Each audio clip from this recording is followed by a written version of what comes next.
हैं।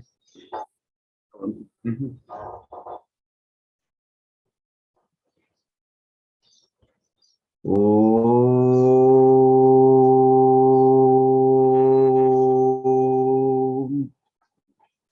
श्री साईनाथाय नमः। ओम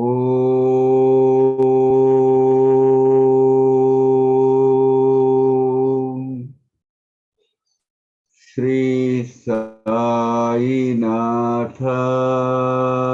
नमः।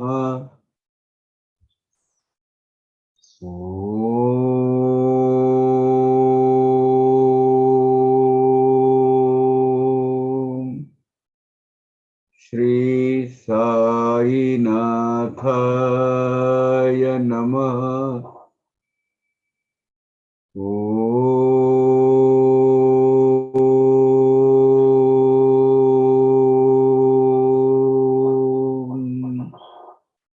श्री साईनाथाय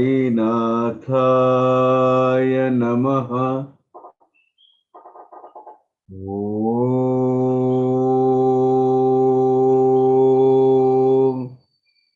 श्री साईनाथाय नमः।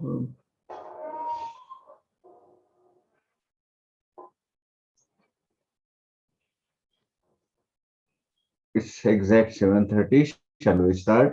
Nagaraj, Jayashree. Yes, Kaka. Nagraj just joined. So, Nagraj, it's okay to start, right? Yes, Kaka. Okay. So, chapter 35. We have finished first 5 stanzas. It is the stories about one so-called highly educated people or having half knowledge or misinterpreted knowledge about Adhyatma. They are having some other conceptions about the God Almighty. ये बात भी सही है, मैं ये नहीं इनकार नहीं करता हूं, लेकिन वहां तक पहुंचने के लिए स्टेप बाय स्टेप जाना पड़ता है। मोह माया ने दिया हुआ ये अपना देह, पंच महाभूता से बना हुआ ये देह, जब अपने आप को अलग मानता है, भगवान और मैं अलग हूं, भगवान और सृष्टि अलग है, और सृष्टि में जब उसे भगवान दिखता नहीं है और सृष्टि के अंदर की मोह माया के चक्कर में वो जो घूमते रहता है, so he almost lose his identity and of course बाबा की भगवान की आइडेंटिटी। भगवान दिखता नहीं है मतलब वो नहीं है, ऐसा है क्या? नहीं, लेकिन वो नाम रूप रंग आकार के परे है, निर्गुण निराकार है। लेकिन निर्गुण निराकार तक पहुंचने का जो प्रवास है वो सगुण साकार से जाता है। बहुत रेरेस्ट अमंग रेरेस्ट ऐसे लोग होंगे वो जन्म के साथ में, वो भी पूर्व पुण्याई पूर्व सुकृत के बल पर वो ज्ञान अपने साथ लेकर आते हैं और वो निर्गुण निराकार के भजक बनते हैं। लेकिन ऐसे एक महाभाग थे, बोले हम निराकार के भजक है, साकार देव ये भ्रम निर्माण करता है, ये भ्रम मूलक है। तो साधु संत जो भी है, लेकिन बेसिकली मानव ही है, तो उनके सामने क्यों मुंह अपना मस्तक झुकाना है, उनके सामने क्यों प्रोस्ट्रेट होना है, उनको क्यों दक्षिणा देना है, गर्दन क्यों झुकाना है उनके सामने? ये तो भक्ति की तौहीन है, भक्ति का विडंबन है, लांछन है भक्ति पर। सही बात है भाई, ये कब? वो मकाम हासिल करने के बाद। अगर वो निर्गुण निराकार परमेश्वर आपको सब में दिखता है तो आप ब्रह्म ज्ञान के साथ में ही इस दुनिया में आ जाते हैं। आप खुद ही ब्रह्मज्ञानी होते तो भगवान स्वरूप हो जाते। शिरडी में भी बाबा के बारे में अलग अलग तरह तरह की अफवाहें, तरह तरह के लॉजिक लगाए जाते थे। शिरडी के बारे में हियर सेज, जो सुनी सुनाई बातें ना, उस पर विश्वास रखना अपने हित की बात नहीं। हमने खुद पहचानना, अपने खुद अपनी आइडेंटिफाई करना, और फिर वो अपने आप अपना मन बना लेना, दृढ़ विश्वास रखना ही नहीं रखना है, हमें खुद उसकी अनुभूति लेनी चाहिए। बाबा के बारे में बहुत सारे अलग अलग बातें निकलती थी। प्रस्तुत अध्याय में हम उसका डिस्कशन करेंगे। स्टैंजा 6। म्हणती तेथे जाता दर्शना, साई बाबा मागती दक्षिणा, साधू जय लागती द्रव्य संपादना, साधुत्वाहीनपणा तयाच्या। क्या वहां जाने के बाद, शिरडी में जाने के बाद बाबा हमेशा दक्षिणा दक्षिणा दक्षिणा मांगते हैं। ऐसे साधु संतों को द्रव्य संचय करना, द्रव्य का लोभ करना, अपना उसका संग्रह करना, ये शोभा देता है क्या? ये तो उनका साधुत्व हीन दर्जा का है, कनिष्ठ दर्जा का है, निचले स्तर का है। ऐसे उस गृहस्थ के विचार थे, और ऐसे बहुत सारे होते हैं प्रवृत्ति के लोग। अंधश्रद्धा नव्हे बरी, प्रत्यक्ष अनुभव घेतल्या उपरी, ठरवू निर्णय आपुले अंतरी, कैसेही परिवर्तावे। अंधश्रद्धा को भरण पोषण करना, उसको अंधश्रद्धा को बढ़ावा देना, ये बराबर नहीं है।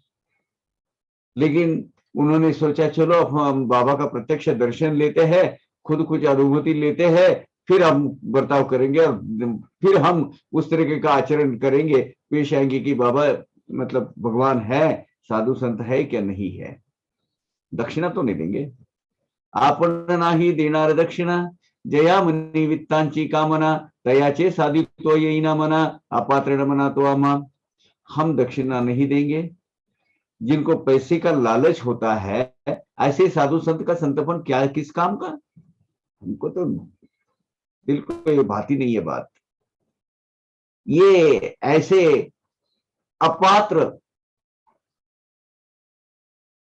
अनडिजर्विंग साधु को हम नमस्कार करना क्यों? हमें तो योग्य नहीं लगता, हो बराबर नहीं लगता।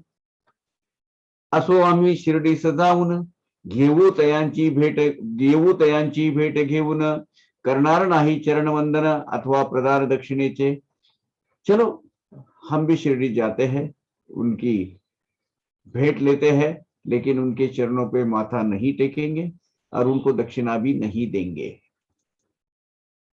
जो आदमी ऐसे कुतर्क से निकला है, जो ऐसिया कुतर्के निघे, जरी आपुल्या कृतनिश्चया जागे, अखेर तो ही दर्शन योगे, शरण रिगे साई सर।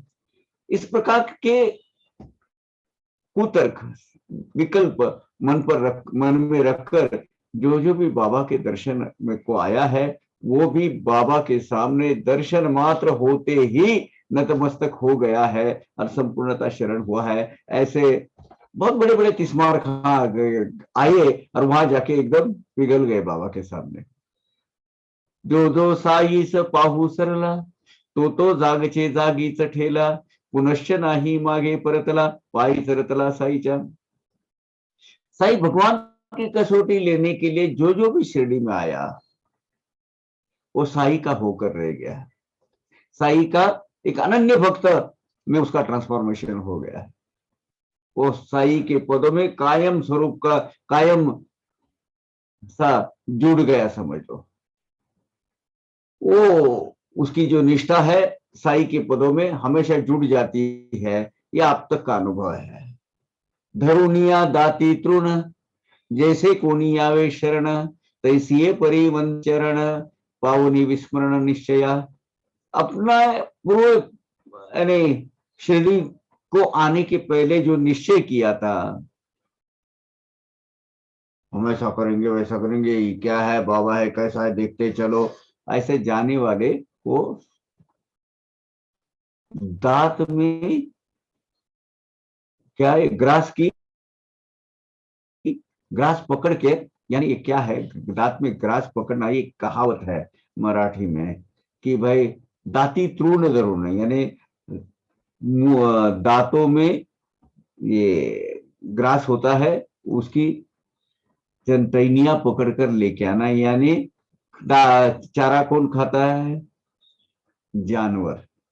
जानवर को बुद्धि होती है क्या? नहीं। लेकिन पंगा ले रहा है किसके साथ में? हाँ। तब उसको जब पश्चात पछतावा होता है और अपनी सामर्थ्य की पता चलता है कि हम कितने पानी में हैं, तो उसको बोलते हैं, पुराने जमाने में अगर कोई शरण आता था तो पीछे हाथ पैर ऐसे बांध कर या हाथ ऊपर कर दांत में ग्रास, ये जो घास होता है, घास की चंद टेंड्रिल्स लेकर वो आता था, यानी मैं गधा साबित हुआ।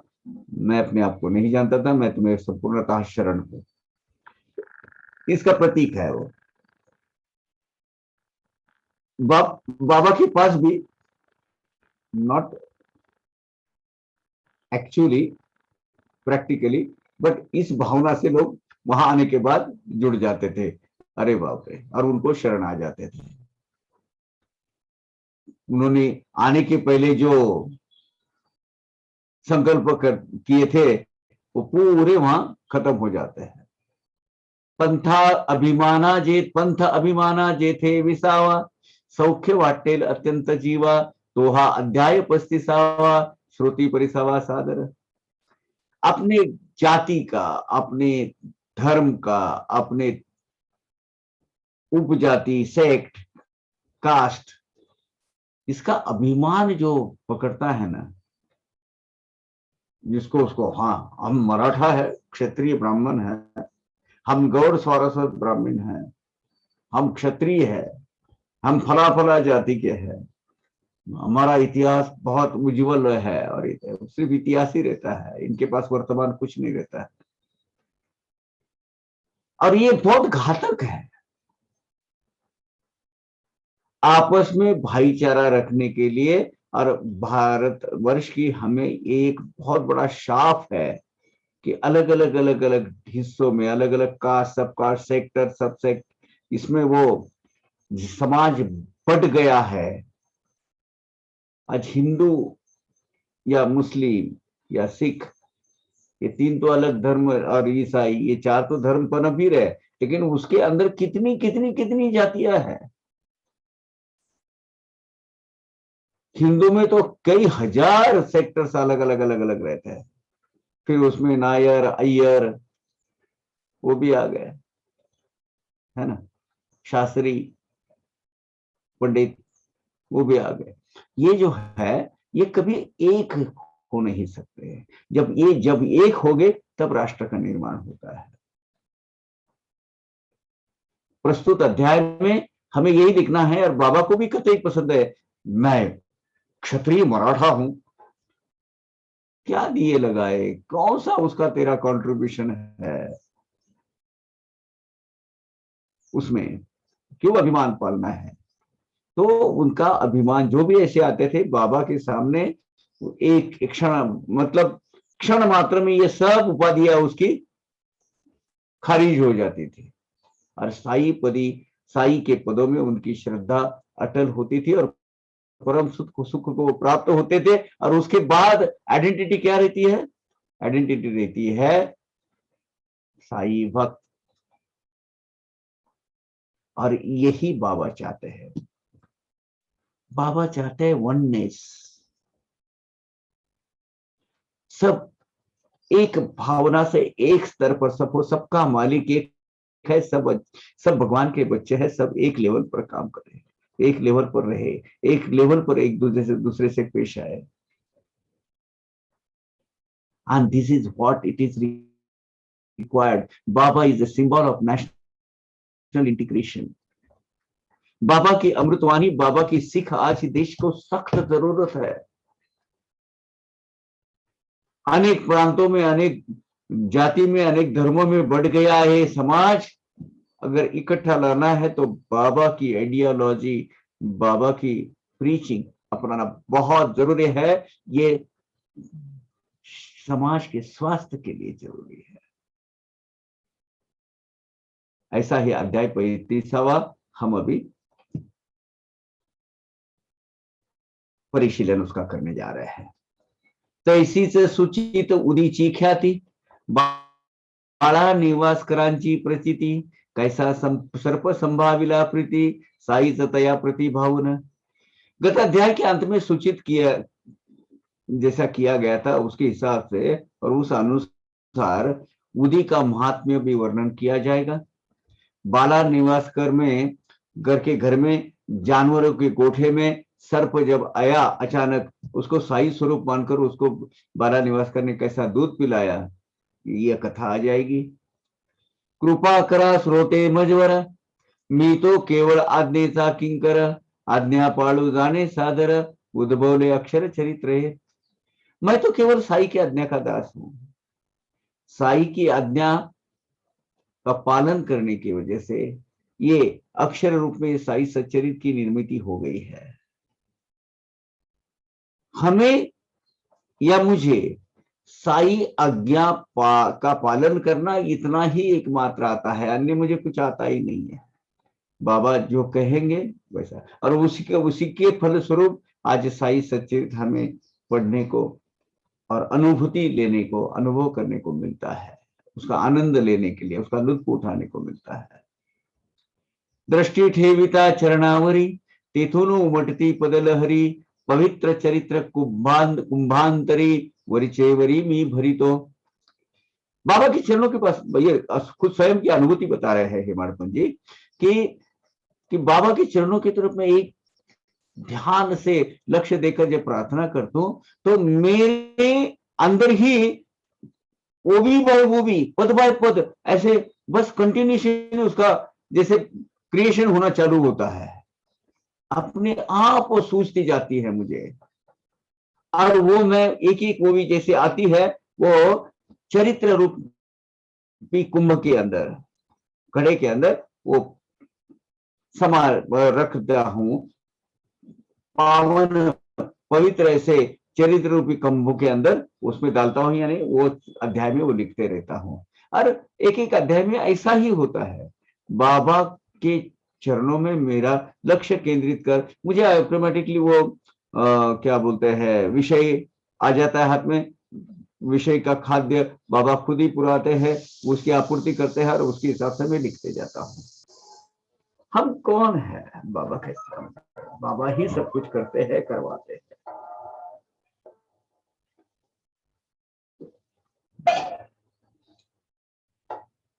कासवीची आम्ही पिली, केवल दृष्टिक्षेपे पोसिली। अभी एक बात बताता हूं आपको, ये 35वां अध्याय बहुत अहम अध्याय है। साई सच्चरित्र के बारे में नितांत सुंदर वर्णन इसमें किया गया है। कभी कभी तो ऐसा लगता है कि ये अध्याय ही अवतरणी का है क्या, क्योंकि इसकी फलश्रुति यहां लिखी है और बहुत ही भावपूर्ण यह अध्याय है। तो भक्तगणों को हेमाडपंत जी किस तरह की उपमा देते हैं, उनको मिसाल देते देखिए। कासवीची आम्ही पिली, केवळ दृष्टिक्षेपे पोसिली, नाही तानेली भुकेली भागली, सदैव ठेली संतृप्त। अब कछुआ जो होता है, टॉर्टाइस, समंदर में या बड़े पानी में, तालाब में, नदी में, कुएं में, इसके जो बच्चे हैं, ये बच्चे का कछुआ एकमात्र ऐसा प्राणी हो जो अपने बच्चों को खिलाता पिलाता नहीं है, अपने नजदीक उसको पालता नहीं है।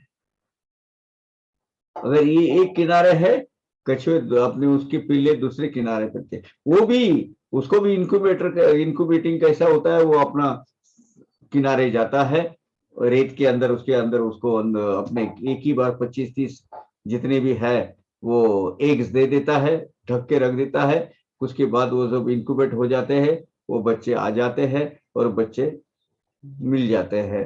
वो सिर्फ ख्याल रखता है कहाँ है, उसका संरक्षण करता है। और जैसे वो जीवों में आते हैं, जीव रूप हो जाते हैं, तो पानी के सतह पे आते हैं।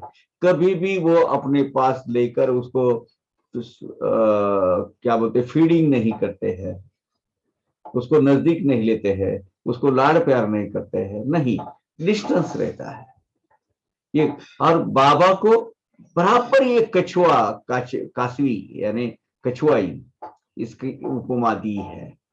हम वैसे हैं, बाबा प्रत्यक्ष हम पर सर पर हाथ रखे नहीं रखे, फिजिकली हमारे पास आवे न आए न आए, हमें कुछ अनुभूति देवे न देवे, लेकिन बाबा हमारी कछुआ माँ है।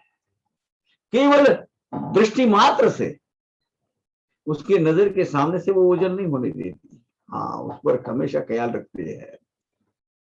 तो उसको हमारी साई माँ ऐसी है, उसके हम नन्हे नन्हे बच्चे हैं, हम कभी भी प्यासे भूखे थके हुए नहीं रहते, हम हमेशा प्रसन्न तृप्त रहते हैं, और बाबा हमें रखते हैं।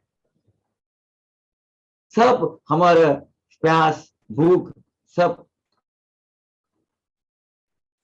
उसका परिमार्जन होता है और निराकरण होता है, और हम तृप्त और समाधानी रहते हैं। अस्तायिक दृष्टीचे सुख न लगे अम्मा अन्न उदक, दृष्टि हरि तहान भूक किती तेत कौतुक वानावे। हमारे दृष्टि का सुख क्या होता है? हमारे दृष्टि का सुख है हरि, साई हरि। उसके सामने हमें अन्न पानी इसकी कोई जरूरत नहीं पड़ती, अनाज पानी की कोई जरूरत नहीं है।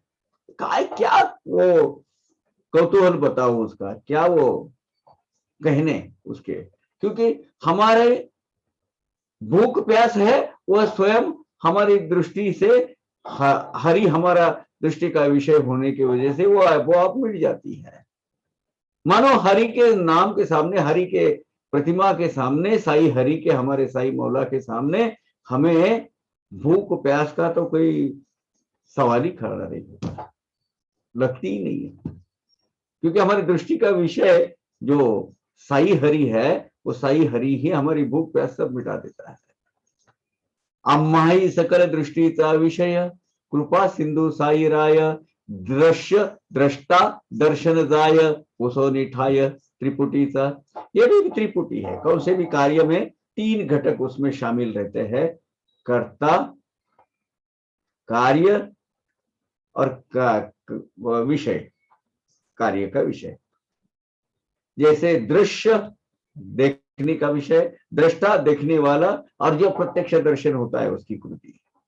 तो दर्शन दृष्टा दर्शन ये जब एक हो जाते हैं, अलग अलग नहीं रहते हैं, माइंड इसको एनालिसिस करता है, जो एनालिटिकल माइंड से वो खत्म हो जाता है, सब तीनों भी एक ही होता है।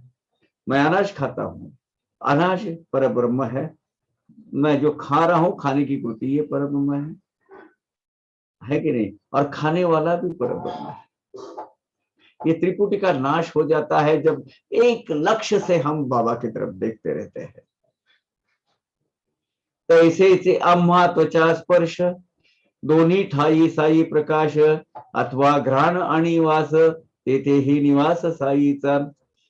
हमारे सब कुछ साई है, साई का ही वास हम हमारे सब ज्ञानेन्द्रियों में रहता है, हमारे कर्मेंद्रियों में रहता है। ज्ञानेन्द्रिय के अंदर जो हमारी जो क्या बोलते हैं भावनाएं हैं, स्पर्श रस रूप गंध श्रवण ये आदि हमें जो होती है वो साई के सिवा अन्य कोई अनुभव को हमारे आते ही नहीं है।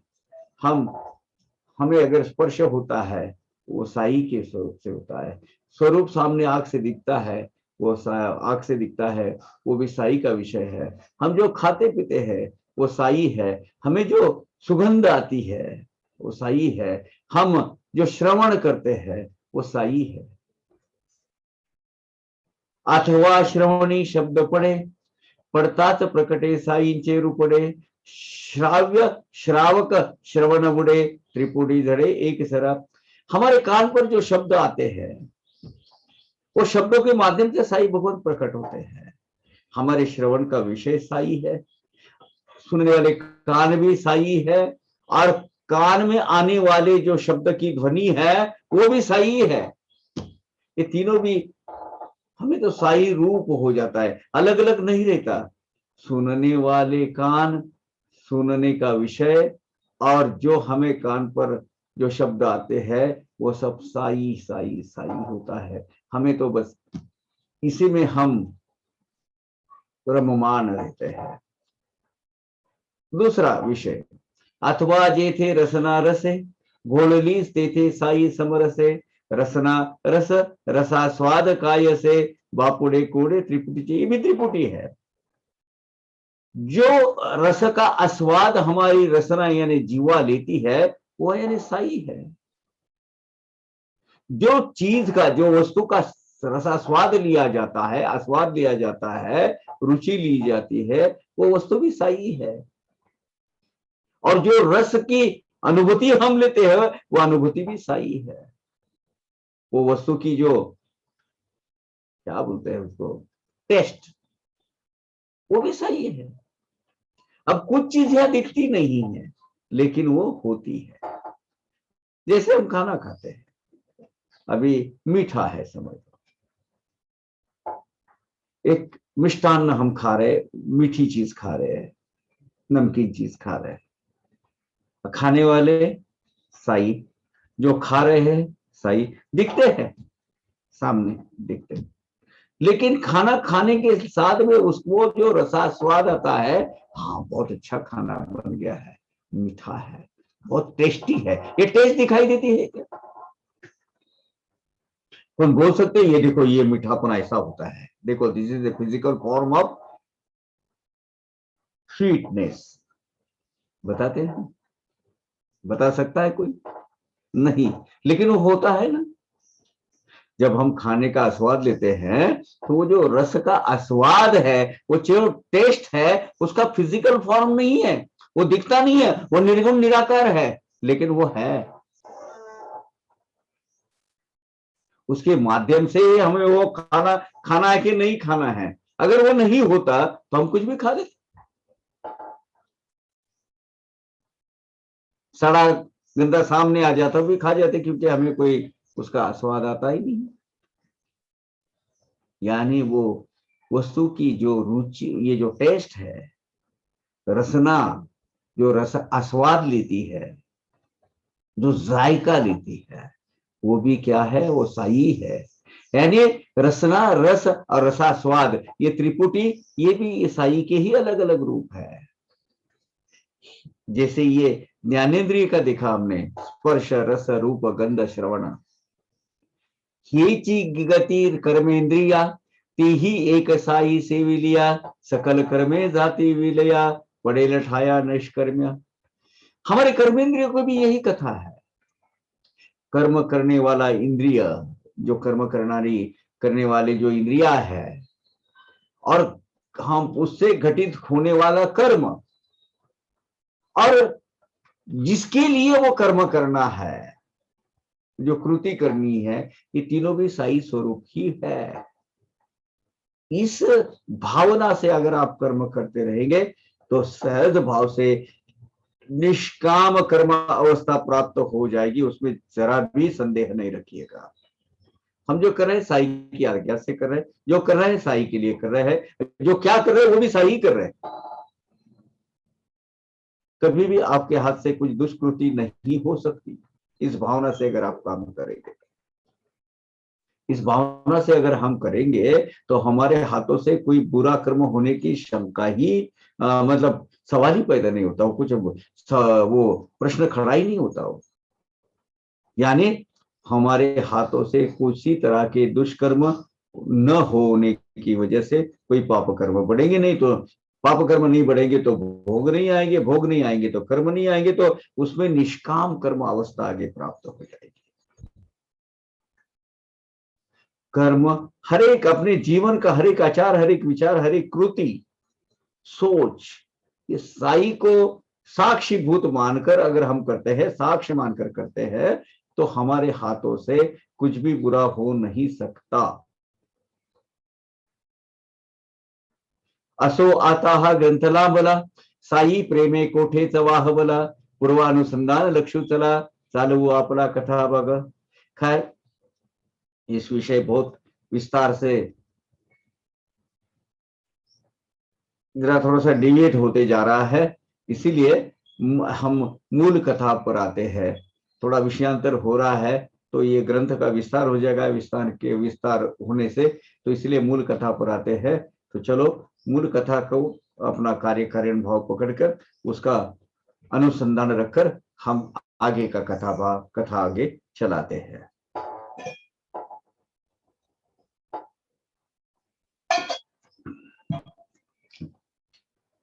एक मूर्ती पूजा परांग मुख, निराकाराचे परम भजक, जाहले शिर्डी गमनोत्सुक, केवळ चिकित्सा ऐक बुद्धीने। मूर्ति पूजा परांगमुख, मूर्ति पूजा न करने वाले, उनका तिरस्कार करने वाले और मूर्ति पूजा कभी भी न निषिद्ध मानने वाले। मूर्ति पूजा निषिद्ध मानकर मूर्ति पूजा को विन्मुख होकर निर्गुण निराकार के एक उपासक साई की परीक्षा लेने के हेतु, साई कितने पानी में है ये देखने के हेतु, केवल मात्र चिकित्सा करने के हिसाब से, उनकी परीक्षा लेने के हिसाब से वहां साई मेरे कसौटे पे उतरते हैं कि नहीं।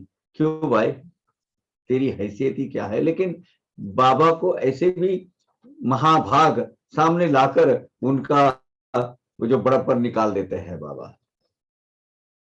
विनम्रता भाव अगर नहीं है तो वो बुद्धि, वो जो आपके पास का इंटेलेक्ट, इसका कुछ मतलब नहीं रहता।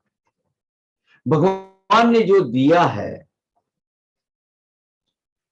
वो आज जो परिस्थिति या जो स्थिति है वो भगवान की देन है। ये न मानकर मैंने किया, ये अगर आप समझते हैं मेरी वजह से हो रहा है, आई एम द फिटेस्ट,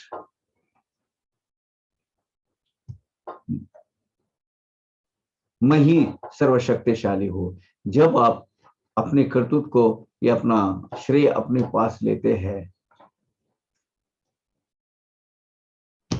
वो विद्या कितना भी इंटेलेक्चुअल क्यों ना हो, कितने भी बड़ापन क्यों न हो, वो मिट्टी में मिल जाता है। सो विद्या ये विनय न शोभते, विनम्रता और विद्या अगर साथ में नहीं है तो विद्या का महत्व नहीं रहता। म्हणती आम्ही शिर्डी से येऊन घेऊ केवळ साधूंचे दर्शन, आम्ही न केव्हाही वाकवू मान करुण प्रदान दक्षिणेचे। वो कोई उनके यार दोस्त उनको आग्रह करते होंगे, बोलते होंगे चलो आप भी, उनको बड़ी ही मतलब प्रेम भाव से बुलाते होंगे तो बोले हम शिरडी से आएंगे, लेकिन साधु के दर्शन घेऊ केवल साधु के दर्शन, हम सिर्फ अगर वो साधु मात्र है तो उनके दर्शन लेंगे, लेकिन उनके सामने हम माथा नहीं झुकाएंगे, हम दक्षिणा भी नहीं देंगे। देख लो, अगर ये दो शर्तें आपको मंजूर है तो हम आपके साथ आते हैं। ऐसे निराकार के एक उपासक मान्य करा लिया दोन शर्ती, तरी येऊ की शिर्डी प्रति, बरे म्हणता निज मित्रा संगति, जावया निकती स्वस्थ मने। अब मित्रों के बहुत ही आग्रह हो रहा था, चलो बार बार बोल रहे थे, तो बोले देखो ये हम आते साथ में, लेकिन ये दो चीजें हम नहीं करेंगे। वो साधु के सामने माथा नहीं टेकेंगे, साधु है तो उनके सिर्फ दर्शन लेंगे और दक्षिणा नहीं देंगे। चलो ये अगर दो चीज शर्तें हमारी मंजूर है, चलो हम निकलते हैं, चलो अपन निकल जाएंगे। और वो निकल गए शिरडी के लिए। ये काका महाजनी के मित्र थे। काका महाजनी आपको पता है, ते बाबा के एक हार्डकोर साई भक्त। काका महाजनी त्यांचे मित्र, संतार्थ जयांची भावना पवित्र, परिते शंका कुशंका पात्र, स्नेही होते तयांचे। ये सदग्रस्त जो है साईपति जिनकी ठाम श्रद्धा है, ऐसे हार्डकोर साई भक्त श्री काका महाजनी है, उनके शंकाखोर आशंकित ऐसे स्नेही थे। दोघे निघाले शनिवारी, मुंबईहून रात्रीचे प्रहरी, येऊन पातले शिर्डी भीतरी, आदित्यवारी सकाळी, आदित्यवारी यानी रविवार संडे। ये दोनों बंबई से रात में निकल गए सैटरडे के नाइट को, और संडे को शिरडी में आके पहुंच गया। दोघे गेले मशिदीस, साई दर्शन घ्यावयास, काय वर्तले ते समयास, स्वस्थ मानस परिशीजे। अब दोनों शिरडी में गए और साई बाबा के दर्शन के लिए गए, तो वहां क्या नवल, क्या अजूबा घटित हुआ वो आप देखिए। पावल ठेविता पायरीवरी, तया मित्रा पाहुणी दुरी, काय आवे जी, ऐसी परी बाबा मधुरोत्तरी वाह बाहती। जैसे ये दोनों मजीद भाई की पायरियां चढ़ रहे थे, बाबा एक टिपिकल आवाज में बोले, काय आवे जी।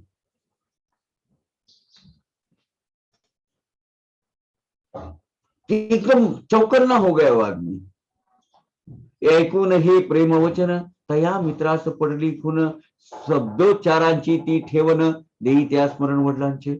और इमीडिएटली अपने बिल्कुल टोटल 100% रिसेम्बलेंस, वो आवाज की मधुरता, वो आवाज की जो स्टाइल है, उसका जो लहजा है, उनके पिताजी के जैसी थी। जो दोस्त थे ना काका महाजनी के, बाबा ने बोला, काय आवे जी। मेरे पिताजी की आवाज, आवाज भी वही है, स्वर भी उनका ही लगता है, बात करने का तरीका ढंग वो भी वैसा ही है। क्या बात है भाई, ये पद्धत भी वैसी है। हैरान हो गए वो सीढ़ियां चढ़ते चढ़ते। का यावे जी हा उच्चार, काढिता बाबा करीती जो स्वर, तो ऐकतात काकांचे मित्र, विस्मितांतर जाहरे। थोड़ा अजूब लगा उनको, अचरज में पड़ गई, ये क्या है। मैं जिंदगी भर मेरे पिताजी की जो आवाज सुनते आ रहा हूं, वो यही तो वो आवाज है। कहा यावे जी, यानी क्यों आना हुआ जी, क्यों आ गए हो जी, ऐसे बोल सकते हैं। ये शब्दों का उच्चारण सुनते ही वो हैरान हो गए। वो भक्त जो निराकार के उपासक थे ना, भक्त अचंभे में पड़ गए उसको, क्या है ये।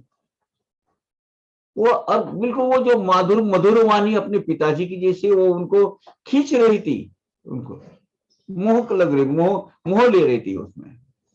परिसोन मोहक स्वरांची ठेवण, गत पित्याचे झाले स्मरण, त्यांचेच स्वराची तराही पूर्ण, वाटले अनुकरण यथार्थ। अब वो क्यों आए हो जी, ये जो वर्ड जो बाबा बोले, वो हूबहू 100% अपने पिताजी की आवाज है। उनके अपने पिताजी की याद आई। वो तो मतलब स्वर्गलोक पधारे थे, परलोक सिधारे थे वो, तो उन्हीं के स्टाइल से जब बाबा ने ये आवाज निकाली, अपने पिता का स्मरण करवाया, तो ये क्या है, ये समझ में नहीं आया। कायवाणीची मोहन शक्ती, काकांचे मित्र विस्मित चित्ती, म्हणाले ती मम पित्याचीच मुक्ती, स्वर हा निश्चिती ओळखीचा। बाबा की वो अमृतवाणी सुनकर उनको यानी ऐसे हो गई कि वो भूल में पड़ गए, बाकी कुछ सूझ नहीं रहता, वो आवाज ही गूंज रही थी उनके दिमाग। अपने पिताजी के ये शब्द है, ये आवाज मेरे बहुत परिचय का है, मेरे परिचित शब्द है, ये मेरे पिताजी के उच्चार है, ये उनकी खातरी हो गए उनकी, निश्चित रूप से ये मेरे पिताजी की आवाज है। वडिला मुखाची तैसी ती वैखरी, ऐकता ते मित्र द्रवले अंतरी, वंदिले बाबांचे चरण शिरी, विसरुनी पूर्वी निश्चय। ये सुनते जाने के बाद जो कहे थे, कही कर आए थे, निश्चय करके आए थे, हम निर्गुण निराकार के उपासक हैं, सगुण साई के किसी के ये करेंगे नहीं। क्या नहीं करेंगे, दर्शन नहीं लेंगे और दक्षिणा भी नहीं देंगे। वो आने के साथ ही सीढ़ी के आते ही कि बाबा के सामने प्रोस्ट्रेट हो गए, साष्टांग नमस्कार करे। आप पहले का जो उन्होंने तय करके आए तो पूरा भूल गए। आगे बाबा ने दक्षिणा मांगी, पुढे बाबा दक्षिणा मागती, तीही केवळ काकांचे प्रति, काका देती दोघेही परतती, पुनश्च जाती दुपारा। फिर बाबा ने, देखो बाबा भी कैसा खेला खेलते हैं, काका महाजनी के पास दक्षिणा मांग ली, वो दक्षिणा काका महाजनी दे दिए, इनके पास नहीं मांगी, दोस्त के पास। चलो खैर, दोनों भी अपने जहां वो टेम्परेरी उनको जो शेल्टर था, साठेवाड़ा होगा या दीक्षित वाड़ा होगा या और अन्य कोई घर, वो वहां गए, अपने बिराड़ में गए वापस, और दोपहर को फिर मस्जिद भाई में आ गए। दोनों साथ में गए, उसी वक्त भी साथ में गए। तेव्हा ही सवेचे जाती दोघाही जाणे मुंबई प्रति, काका तेव्हा आज्ञा प्रार्थिती दक्षिणा मागती बाबा त्या। दोपहर के वक्त साथ में ही मस्जिद भाई में गए, और दोनों की मुंबई वापस जाना था, तो काका ने आज्ञा मांगी, तो बाबा ने दक्षिणा फिर से मांग ली कि चल मुझे दक्षिणा ले ले। और तीही केवळ काकांचे पासी, म्हणती 17 रुपये दे मजसी, काही न मागत तर मित्रासी, मग ते मनाशी चुटपुट चुटपुटले। अब ये संकल्प करके आए थे दोस्तों के, काका महाजन की, मैं दक्षिणा नहीं दूंगा। पहले तो संकल्प भूल गए थे कि दर्शन तो दे लिए, वो उस वक्त भी बाबा ने काका से ही दक्षिणा ली, 17 रुपए मांगे, उन्होंने तुरंत दे दिए, और ये मित्र के पास कुछ भी नहीं मांगा। तो काका के दोस्त को जरा थोड़ा सा बात खल गई दिल में, तो कहा ये क्या है। तब ते काका सालू तो पुछती, तुम्हासीच का दक्षिणा मागती, सकाळी ही तुम्हास प्रति, आता ही मागती तुम्हास। तो वो काका को पूछने लगे, यार मुझे नहीं दक्षिणा मांग रहे, आपको ही मांग रहे, सवेरे भी आपसे मांगी, अभी भी आपसे मांगी, मुझे क्यों नहीं दक्षिणा मांग रहे, मैं आपके साथ हूं। मी असुनी तुम्हा संगती, दक्षिणी लागे मत का वगळती, काका हळूच उत्तर देती, बाबा प्रतीच पुसा है। तो बोले यार मैं आपके साथ हूं, मैं आप भी दर्शन ले रहे हैं, मैं भी दर्शन ले रहा हूं, तो आपको ही दक्षिणा मांग रहे थे, सवेरे भी आपसे दक्षिणा ली, अभी भी आपसे दक्षिणा ली, तो ऐसा क्यों। तो काका महाजन ने बोले, आप ही खुद पूछ लो साईं बाबा से आप ही पूछ लो, उसमें क्या है। इतने में उसके पूछने के पहले ही बाबा क्या बोलते हैं, इतक्यात बाबा काका शोधती, तो काय सांगे रे तुझ प्रति, तो सोयेच ते मित्रास मित्र बाबा से पूछती, दक्षिणा म्हणती देऊ का। तब बाबा ने खुद बोला, काका ये दोस्त तेरा क्या बोल रहा है, क्या बोल रहा है तेरे साथ, जरा बता तू। उतने में फिर वो स्वयं, वो जो दोस्त ने ही बोले कि बाबा मैं दक्षिणा दूं क्या, मुझे आपको दक्षिणा। तब बाबा ने उनको बोला, तब बाबा उत्तर देती, तुझे मणी देण्याची नव्हती, म्हणून नाही मागितली तुझ प्रति, देने चित्ती तर देई। अब तुझे तेरी देने की इच्छा नहीं थी, इसलिए तुझे सवेरे भी नहीं मांगी, अभी भी नहीं मांगी। अब तेरी देने की इच्छा है तो दे, मन में अगर इच्छा है तो दे, तेरी इच्छा नहीं थी इसलिए नहीं मांगी। संकल्प कर आए थे ना कि नहीं देंगे। बाबा मागता भक्त देत, तया ते मित्र हिणवित, तेच न मागता जय देऊ का म्हणत, आश्चर्य भरित तव काका। अब बाबा दक्षिणा मांगते हैं, और वो दक्षिणा मांग ली, भाई तुझे देना है तो दे दे, तो वो भक्त ने भी दक्षिणा दी। इस प्रकार जब काका देख रहे थे, जो काका का मित्र काका पर टीका करते थे, उनकी आलोचना करते थे, क्या है दक्षिणा देता है, और वही दक्षिणा के आदमी को दी जाती है, मानव को दी जाती है, तो भगवान को दी जाती है, वो निर्गुण निराकार है। उनको जो ऐसी कड़ी आलोचना करते थे वो दोस्त, वो खुद होके दक्षिणा देने निकले। ये जो 90 डिग्री 180 डिग्री जो टर्न है, एकदम यू टर्न, ये काका को समझ में नहीं आया। तो ये रात दिन मुझे आलोचना विडंबना करते रहता है, मेरी आलोचना करते रहता है, और आज और हम नहीं देंगे बोल रहा था, आज खुद ही देने पर उतर आया है, क्या बात है भाई। फिर बाबा बोले, म्हणता चित्ती असल्यास देई, तया मित्रास झाली गाही, 17 रुपयांची भरपाई केली पायी न मागता। अब तेरे दिल में है, तेरे मन में है तो दे भाई। तो फिर काका के दोस्त ने भी 17 रुपए निकाले, जैसे काका को 17 मांगे थे, 17 रुपए निकाले, और वो बाबा ने कितना मांगा बाबा ने नहीं बोला, तो तेरे दिल में है तो दे दे भाई। तो उतने में उसने भी वही 17 रुपए बनाए काका की जैसे, जेब में से निकाले और दे दिए बाबा के पास, और दोनों जाने के लिए निकल गए। मग बाबा वदती तयास,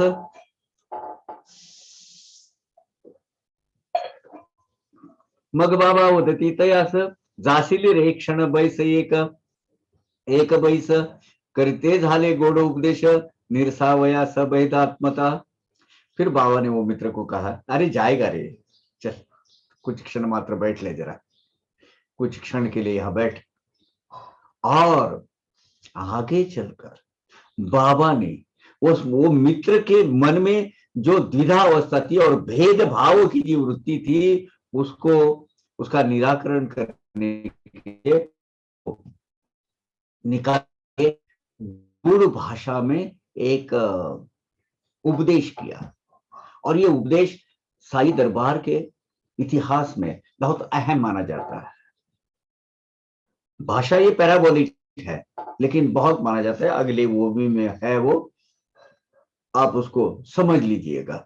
देखो, साई सच्चरित्र ये समझने के लिए है। वो अपने अंदर में ऐसा सिपेज होना चाहिए, उसके अंदर उसका ऐसा अंदर जाना चाहिए। जैसे पानी के अंदर, जैसे उसका एक एक एक एक पानी वो ले लेती है, उसको ग्रैब कर लेती है और गीलापन आ जाता है, वैसे साई सच्चरित्र का हर एक वर्ड जो है, साई सच्चरित्र का हर एक संदेश बाबा जो देते हैं, वो अपने आप में ऐसा समाया जाना चाहिए। और भक्ति भाव से हम उसके पूरे, उसका गीला भक्ति भाव का जो गीलापन है, वो अपने आप में आना चाहिए। तो बाबा क्या बोले, तुम्हा आम्हातील तेल्यांची भिंत पाडूनी आती टाक समस्त, होईल मग मार्ग प्रशस्त, अरस परस भेटाय। अरस परस ने बिना किसी मर्यादा से, अमर्याद। बाबा ने वो दोस्त को कहा, सुन, मेरे बारे में तेरे दिमाग में जो अलग तर्क कुतर्क संकल्प विकल्प जो आ रहे हैं, वो जो कल्पना से क्रिया हुई भ्रम पैदा करने वाली जो तेली की भिंत, तेली क्यों बोलते हैं, तेली यानी ऑयल मर्चेंट, ऑयल बनाने वाला और बेचने वाला। ऑयल क्या, तेली वाला क्या करता है, एक एक धार, ऐसा एक एक धार का हिसाब रखता है। तेली यानी नाप तोल के देने वाला, कभी भी वो जरा भी थोड़ा सा डेविएट नहीं करेगा। तो ऐसे विकल्प संकल्प को कुछ भी अपने मन में मत रख, खुले शुद्ध भाव से कोई कूड़ा कचरा यहां जो अगर होगा तो फेंक दे, और खाली प्रेमल निरागस भाव से मेरे पास आते जा। कोई भी प्रिजुडाइज माइंड रखकर मेरे पास मत आ जाकर। तू इधर आया, तेरे हृदय की दरवाजे हमेशा खुली रख, एक स्वच्छ शुद्ध निर्मम नितर भाव से तू मेरे पास आना चाहिए, फिर हमारी मुलाकात सही मानों में होगी। अब वो दिल में पूरे बहुत सारे इलॉजिकल लॉजिक बोलो या संकल्प विकल्प बोलो या तर्क कुतर्क रखे हैं मेरे बारे में, और बहुत पूर्वग्रह दूषित है तो मेरे बारे में, प्रिजुडाइज्ड माइंड से तू मुझे देख रहा है, तो ये छोड़ के तू मेरे पास आ जा, फिर हमारी सही मानों में मुलाकात होगी। खैर उस वक्त आगे जाने के लिए आज्ञा मिल गई। पुढे आज्ञा देते झाले, माधवराव झाले प्रार्थिते, पाहुणी आभ्राच्छादित नभाते, पाऊस यावे याते भिजविल। फिर बाबा ने उनको बंबई जाने के लिए परमिशन दे दी। वो अभी आकाश में बादल आए थे, बरसात होने के सिम्टम्स नजर आ रहे थे, लक्षण नजर आ रहे थे कि भाई अभी बारिश आ जाएगी। तो माधवराव बोले, अभी इनको बाबा जाने को बोल रहे हैं तो रास्ते में तो बारिश आएंगे भाई, तो भीग जाएंगे, ये गीले हो जाएंगे उनके तरफ तब तक जाने तक। माधवराव बोले, तो फिर बाबा क्या बोलते हैं, बाबा प्रत्युत्तर त्या देती, जाऊ दे त्या स्वस्थ चित्ती, पावसाची काहीही भीती नाही तया प्रति मार्गात। नहीं नहीं नहीं, उनको बारिश की कोई तकलीफ करने की जरूरत नहीं, बारिश की चिंता करने की जरूरत नहीं। ये कोपरगांव तक पहुंचने तक बारिश उनको नहीं आएगी, या उनको बारिश की तकलीफ नहीं होगी। आएगी भी अन्य जगह पर आएगी, जहां वो रहेंगे वहां बारिश नहीं आएगी। उनके मार्ग में उनको बारिश की बाधा नहीं होगी, चिंता मत करो, वो नहीं भीगेंगे। फिर दोनों ने साई के दर्शन लिए। अभिवंदनी तया साईंचे पाय, तैसेच गाडीत बैसले उभय, विजा चमकत दाटत धुय, गंगे सपय पुर लोटला। अब देखिए, ऐसे ऐसी तरह बाबा के चरण छूकर उनसे अलविदा लेकर बाबा के पास से वो निकल गए, और गाड़ी में जाकर, बैलगाड़ी जो होती है, घोड़े की टांग गाड़ी रहती थी, बैलगाड़ी रहती थी यातायात के लिए, कोपरगांव से ले वहां तक महज 14-15 किलोमीटर है वहां से। तो दोनों गाड़ी में बैठ गए। अब रास्ते में बहुत सारे बिजलियां चमक रही है, चकाचौंध, ऐसा जैसे वो बारिश अभी हो जाएगी ऐसा लग रहा है। जो रास्ते में गोदावरी लगती है उसको भी पूरा बाढ़ आई है, वो बाढ़ का पानी जा रहा है। कई जगह बहुत सारी बारिश हो रही है। गडगडाटे गरजे आकाश, नौकान गमन काले वाट्यास, काकामनी पूर्ण विश्वास, होते आश्वासन बाबांचे। अब उस वक्त वो ब्रिज तो था नहीं,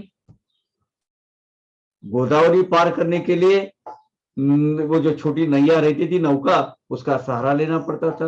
वैसे तो पैदल ही जाते अगर छोटा ये रहता, लेकिन पानी की सतह ऊपर आ गई थी, इसलिए बाढ़ आ गई थी, इसलिए अभी वो सहारा लेना पड़ा इसमें नाव से जाने के लिए। यानी पानी तो चल रहा था लेकिन नाव जा रही थी, उतना वो उसका जो रफ्तार तेज नहीं थी पानी की। तो गंगा पार करने के लिए नाव के थ्रू उनको, वो जो बोट है, छोटी बोट जो है सफारी, उससे प्रवास करना पड़ा। लेकिन काका का बाबा के वचनों पर दृढ़ विश्वास था कि ये बारिश नहीं होने वाली है, हमें उसकी कुछ भी तकलीफ नहीं होगी, क्योंकि काका बाबा ने कहा है वैसा।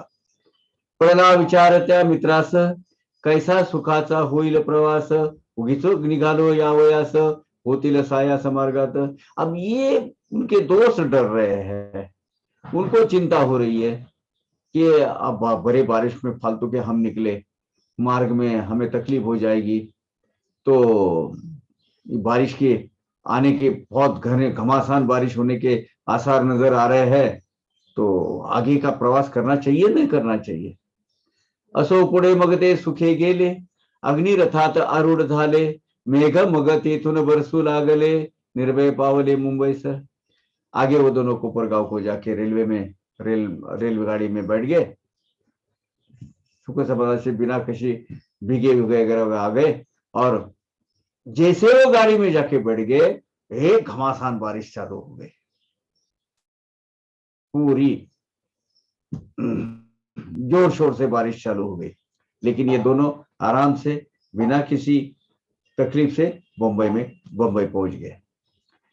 पुढे जेव्हा आले सदनी, पाहती खिडक्याद्वारे खोलूनी, गेली अडकली चिमणी उडुनी, गत प्राण दोन्ही आढळल्या। तो घर में जब आते हैं तो काका के घर में वो खिड़की दरवाजे सब बारी बंद थी। तो घर के अंदर 2 चिड़िया अटक गई थी, 3 चिड़िया थी, 3 चिड़िया अटक गई थी, और वो बाहर आने का कोई रास्ता नहीं था। और उसमें से 2 मृत हो गई थी, क्योंकि मेरे ख्याल से ऑक्सीजन की कमी हो गई होगी, जाने आने का कोई रास्ता नहीं हुआ, खाने के लिए नहीं होगा शायद, जो भी हो कारण 2 चिड़िया मर गई थी। और जैसे उन्होंने दरवाजा खोला, एक चिड़ी उड़ गई। ये दृश्य देखकर काका को बहुत बुरा लगा कि शायद अनाज पानी उनको नहीं मिला होगा, इसलिए वो गत प्राण हो गई। वो दृश्य देखकर उनको बहुत बुरा लगा, दिल को लग गई बात, यार बाबा ये अनाज पानी के बजाय सिवाय ही ये मर गई बेचारी। जब शिरडी में मैं निकला जाने के लिए, निघालो जेव्हा जावया शिर्डी, वातायने जरी ठेवी तो उघडी, परी नाही काळाची उडी, पड़ती नहीं काळाची उडी, मेली बापुड़ी मजाते। अरे यार बहुत बड़ी गलती हो गई। वो अगर जाते वक्त में खिड़की की बारी अगर खुली रख देता तो शायद बच जाती। बेचारी हकनाक दो चिड़िया मर गई, मेरे वजह से ही उनकी जान निकल गई। अपने आप को कोसने लगे बाबा, अपने काका महाजनी। म्हणे आता उडाली जी, तिचीच जणू बाबा सकाळजी, म्हणून दिदली हो निराजी, अरुज्ञाजी परतावया। अभी जब काका महाजनी की एक खासियत थी, जब भी जाते थे वो बाबा उनको 2-2, 4-4, 8-8 दिन रख के लेते थे। जो इमीडिएटली उनको परमिशन नहीं देते थे। वो आपको जेठा भाई है ना, जेठा भाई की वो अपनी कहानी सुनी है। उनकी जो वरिष्ठ थे, वो जो जहां काका महाजनी काम करते थे, उनके पेड़ी के जो मालक, वो इसलिए तो वो साथ में आए थे। तो लेकिन इस वक्त बाबा ने इमीडिएटली परवानगी, उनको परमिशन दे दी, इजाजत दी जाने के लिए, क्योंकि शायद हो सकता है वो तीसरी चिड़िया जो है उसकी जान की बाबा को चिंता थी, और इसीलिए इमीडिएटली अनुज्ञा दी जाने के लिए ऐसा अनुमान काका ने लगाया, और इसके लिए इमीडिएटली परमिशन मिली। आते कम से कम एक चिड़िया है उसकी तो जान बच गई। नाही तरी तीही मरती, अन्नावी न कैसी जगती, आयुष्य सरले तेने ही गति, पावरी निश्चिती ती एक। नहीं तो ये भी मर जाती अगर बाबा अगर इजाजत इमीडिएटली जाने के लिए नहीं कहते, मैं इधर नहीं आता, तो वो भी बेचारी मर जाती थी।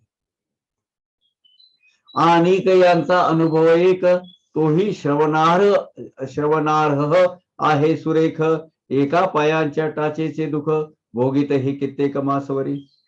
काका के जो दोस्त है, इनका एक अनुभव है, वो सुनने लायक है। मतलब उनको जो ईड़ी होती है ना, ईड़ी में हमेशा उनकी दुखती थी बहुत, कई महीनों से वो लंबी चौड़ी वो बीमारी उनको चलती आ रही थी। शिर्डी सदाने घडले आधी, बहुत महीने भोगली ही व्याधी, तेथून परतल्या पाठी न बाधी, नासली अल्पावधी तीच। अब ये जो दोस्त आए थे साथ में, एक उनके साथ और एक घटना उनको शरीर की एड़ी को बहुत दर्द होता था, वो पैर ठीक से जमीन पर टेक नहीं पाते थे। उस वक्त शिरडी को जाने तक ये बीमारी थी। जैसे शिरडी से वापस आ गए तो उसके बाद साथ ही साथ ये भी बीमारी निकल गई, और वो व्याधि उनको फिर से हुई नहीं, और बस गए। और वो जो जाते तक वो दुख रही थी पूरी सही तरीके से, आते वक्त वो कुछ हुआ ही नहीं। वो जो बीमारी है संपूर्णतः नष्ट हो गई थी। ऐसीच अनेक दुसरी कथा, संतांचा अंत लावू जाता, पायी नमवावा लागला माथा, मनी नसता ती प्रेसा।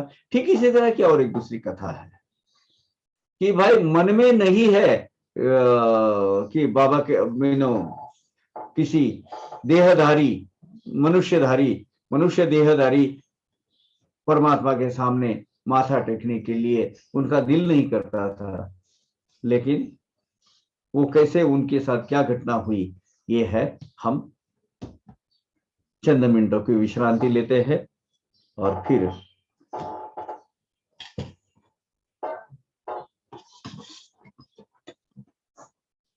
ऐसीच आणिक दुसरी कथा, संतांचा अंत लावू जाता, पायी नमवा लागला माथा, मणी नसता ती परिसा।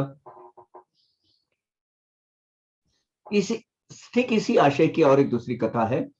संत साईं बाबा संत महंतों की कसौटी लेने के लिए ये लोग गए, और ध्यान में न रहते हुए भी उनके चरणों के दर्शन करने लगे। ध्यान में नहीं, निश्चय करके आए थे कि नहीं लेंगे। तैसीच दक्षिणा देण्याची नसता, मोहपाशी अडकले जाता, भंगुनी अपनी दृढ़ निश्चयता, दक्षिणा ने देता तो कैसी थी। मैं बिल्कुल दक्षिणा नहीं दूंगा, ऐसा दृढ़ निश्चय करके आ गए थे वो कसौटी लेने वाले चिकित्सक। वो मोह माया के बंधनों में अटके होते हैं, उनका भी दोष नहीं रहता है एक्चुअली। वो पैसे को ज्यादा महत्व देते हैं, और वो खुद होकर बाबा को दक्षिणा कैसी दी, इसके बारे में अभी कथा है। हाँ, वो काका की दशा, मैंने जो बोला धर्म सिंह जेठाभाई, वो उनकी ये कथा है। ठक्कर धर्म सिंह जेठाभाई, सॉलिसिटर, रहीवास मुंबई, बड़ावली, पुण्य पूर्व पुण्याई, बेटू साई समन जाले। धर्म सिंह जेठाभाई ठक्कर नाम के मुंबई के जो सॉलिसिटर थे, इनको पूर्व पुण्याई के बल पर, पूर्व सुकृत के बल पर क्या हुआ, उनको दर्शन लेने की इच्छा हो गई। और वो कौन थे एक्चुअली, ये महाजनी जहां काम करते थे, महाजनी वहां के वो व्यवस्थापक थे, वहां के ये अधीक्षक होंगे, उसके ये सेठ थे। महाजनीचे हेच सेठ, उभयतांचा परिचय दाट, वाटले शिर्डी सजावून थेट, घ्यावी की भेट प्रत्यक्ष। ये ठक्कर साहब जो थे, धर्म सिंह जेठाभाई ठक्कर साहब जो थे, ये गुजराती गुजरात प्रांत के, ठक्कर यानी गुजरात प्रांत के थे, और ये काका महाजनी के मालिक थे। दोनों का भी बहुत गाढ़ा परिचय था, इसीलिए शिरडी में जाकर बाबा का प्रत्यक्ष दर्शन लेने की इच्छा उनको हुई। ठक्करजींच्या पेढीवरी काका मुख्य कारभारी, सुटी साधोनी हरोहारी, करीत तैयारी शिरडीची। ये धर्म सिंह जेठाभाई ठक्कर जो है, इनके इस्टेब्लिशमेंट पे ही काका यानी चीफ एग्जीक्यूटिव, मुख्य कारभारी थे, और छुट्टी का दिन आए कि काका शिरडी भागते थे, और जब जाते थे तो बाबा के आज्ञा अनुसार कभी कभी 8-8 दिन वहीं रहते थे। काका तरी काय वेळी परतती, 8-8 दिन शिर्डी से काढती, आज्ञा नाही म्हणती साईची, ही काय रीति कामाची। अब इनको जरा थोड़ा सी इनकन्वीनियंट होता था धर्म से जेठाभाई ठक्कर का। काका शिरडी को गए कि 8-8 दिन उधर ही रहते हैं, बोलते हैं बाबा की आज्ञा नहीं है इसलिए मैं आ नहीं सकता वापस, तो इसलिए नहीं आया, कैसे ऐसा जवाब देते थे। इसलिए काम में बाधाएं आती थी, कुछ काम रुक जाते थे, देरी हो जाती थी। ये कोई काम करने की पद्धत हो गई क्या, ऐसा हमेशा लगता था ठक्कर साहब को, और वो जरा थोड़ा सा अपसेट हो जाते थे उसकी वजह से। ऐसे कैसे तरी हे संत, बंड नवे हे आम्हा पसंत, निघाले सेठ सिंग्याची सुट्टीत, लावाया अंत साईंचा। ऐसे कैसे संत होते हैं, इनको पता नहीं कि इस तरीके का काम में बाधा आती है, अड़चने आती है, आखिरी में अपना डेली रोजी रोटी का साधन ही है, और ये आए तो उधर रहते साईं बाबा को। ठीक है, काका माजनी बाबा के आज्ञा के बाहर नहीं, लेकिन बाबा को तो समझना चाहिए कि भैया इसको जल्दी जाना चाहिए करके। मन में आया कि उठ जाते शिरडी में और वहीं 8-8 दिन रहते हैं, ये क्या है, चलो एक बार जाके देखते तो है। ऐसा भी सोचकर वो जो मालक ठक्कर जी जो है, शिमगा यानी बम मारते। कब मारते बम, होली के दिन में, होली के छुट्टी में प्रत्यक्ष हम ने खातरी कर लेने के लिए कि भाई ये सही सच है कि सच्चाई, इसमें जानने के लिए यही उद्देश्य वो शिरडी में आए। वो कोई भक्ति भाव वगैरह वगैरह कुछ नहीं था, बहुत अंग में दुर्धर देहाभिमान रहता था उनका कि भाई मैं ही कुछ हूँ, मैं सब कुछ करता हूँ, मैं मालिक हूँ, मैं सेठ हूँ, और ऐसे वो साधु संत वगैरह वगैरह मेरे को कोई मतलब इस तरीके की भावना उनकी रहती थी। अपने अमीरी पर बहुत गौरव था, मतलब गौरव था उनको, अभिमान था। और संत जो है, संत क्या, संत आदमी ही होते हैं, आखिरी में मानव तो होते हैं, उसके सामने क्यों मान झुकाने का है अपना, क्यों गर्दन अपनी झुकाना है, क्यों नतमस्तक होना है, इस तरह की विचारधारा उनकी थी। अंगे दुर्धर देहाभिमान, निज ऐश्वर्य चीच महिमान, संत तरी मानवा समान, किमर्थमान वाकवावे। बहुत दुराभिमान था उनको। आदमी हुए संत जो तो आखिरी में तो आदमी ही है, तो उनके सामने क्यों गर्दन झुकानी है, इस विचारधारा से वो आए थे। पाहुनी साईंची अधिकार स्थिति, शास्त्री पंडित टीकीस येती, तेथे बापडे धर्मसिंह जे किती, ते काय तगती निश्चया। अब साई समर्थ की जो अधिकारवाणी है, उनका जो सामर्थ्य है, आध्यात्मिक सामर्थ्य, उनके सामने भले भले शास्त्री पंडित उनमें हाथ टेक कर जाते थे, वो शरणागत हो जाते थे बाबा को। वो ये धर्म से बेचारा एक 2-5 के लेने देने के व्यवहार करने वाला शुद्ध व्यापारी, वो क्या टिक पाएगा, है ना। परी न अंधश्रद्धा भरी, करुणी घेऊ आपुनी खातरी, करुणी ऐसा निश्चय अंतरी, केली तैयारी शिरडी से। चलो हम खुद ही उसकी परख करते हैं उसको, इसलिए वो शिरडी को जाने के लिए निकल गए। साई जो लोग बोलते हैं कि वो बाबा है, महान अवलिया है, संत है, सदगुरु है, चलो हम जाकर देखते हैं कि वो सही में मानव में है कि नहीं। वरणी लया ही का स्नेहा चाव घरवर्ती, धर्म से ही तेज रीति, सवे काका से घेऊन निकती, आनी कवदती तयास। अब काका मांझी के जो पहले जो दोस्त थे ना, ठीक उसी तरह की विचारधारा और मानसिकता रखने वाले धर्म सिंह काका मांझी को साथ में लिए, और वही हम दक्षिणा देंगे नहीं, हम नमस्कार करेंगे नहीं, लेकिन जाके देखेंगे ये क्या है। क्योंकि शिर्डी सदाता तेथेच राहता, चाले ना या खेपे ही वार्ता, परतले पाहिजे मज समयता, ये निश्चितता जानावे। लेकिन एक बात है, मैं तुम्हारे साथ आऊंगा शिर्डी में, तुम जाते हो और उधर ही रहते हो, इस वक्त वो नहीं चलेगा, मेरे साथ आना पड़ेगा वापस, निश्चित से देखना, वो इस वक्त वो नहीं चलने वाला। ऐसी सख्त ताकीद दी उन्होंने महाजनी को, काका महाजनी को। तो इस ऐसा निश्चय करके वो दोनों निकल गए। तब काका उनको कहने लगे कि देखो शेठ जी, जाना हमारे हाथ में है, आना हमारे हाथ में नहीं। तो इसीलिए ये तो बिल्कुल दृढ़ निश्चय किया था उन्होंने, क्योंकि उनकी रोजी रोटी जिंदगी वगैरह जो है वो तो सब बाबा के हाथ में, बाबा उनके जीवन के सूत्रधार थे, तो बाबा कहेंगे वैसा मानेंगे। नौकरी रही गई वो बाबा देखेंगे। स्पष्ट रूप से अपने शेठ जी को बोल दिया, देखो बाबा, बाबा की आज्ञा के इसमें हम नहीं जा सकते, नहीं आ सकते वापस, ये सोचो। इसलिए उन्होंने क्या किया, तव काका तयावदती, हे तो नाही आम्हा हाती, तदा धर्मसी सवे घेती, आनिक सांगाती मार्गार्थ। या न जाने ये वापस नहीं आए, तो मेरे वापस लौटने के लिए मेरे साथ और एक साथी की जरूरत है, इसलिए उन्होंने और एक साथी साथ में लिया। न जानो काका नाहीच परतले, सांगात्या विन मार्गात न चले, म्हणून आनिक तिजया घेतले, तिघे निघाले शिर्डीच।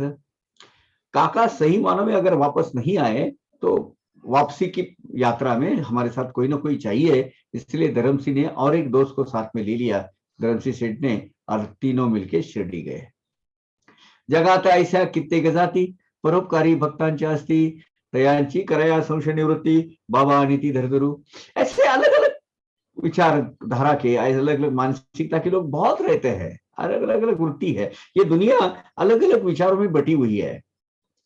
लेकिन मेजर 2 हिस्सों में बटी हुई, एक सुरों की दुनिया है, एक असुरों की दुनिया है, एक अच्छों की दुनिया है, एक बुरों की दुनिया है, एक पुण्यात्माओं की दुनिया है, सज्जनों की दुनिया है, और दूसरी पापियों की दुनिया है, दुष्ट लोगों की दुनिया है। सच्ची परोपकारी सात्विक जैसी आदमी रहते हैं, वैसे संशय से घेरे हुए, क्या बोलते हैं, अनडिसिजिव माइंड में, जो कंफ्यूजिंग स्टेट में रहने वाले और अपनी खातरी करके लेने वाले, ऐसे लोग बहुत होते हैं। तो उनको बाबा ऐसे अनेक आदमी को चुन चुन कर लाते थे अपने जगह, और उनको बताते थे, और आखिरी में वो ट्रांसफॉर्म हो जाता था। उनके नसीब में होना चाहिए। अब बोलेगे हमारा नंबर क्यों नहीं लगा, आपका वक्त नहीं आया, बस वक्त आने का इंतजार करो।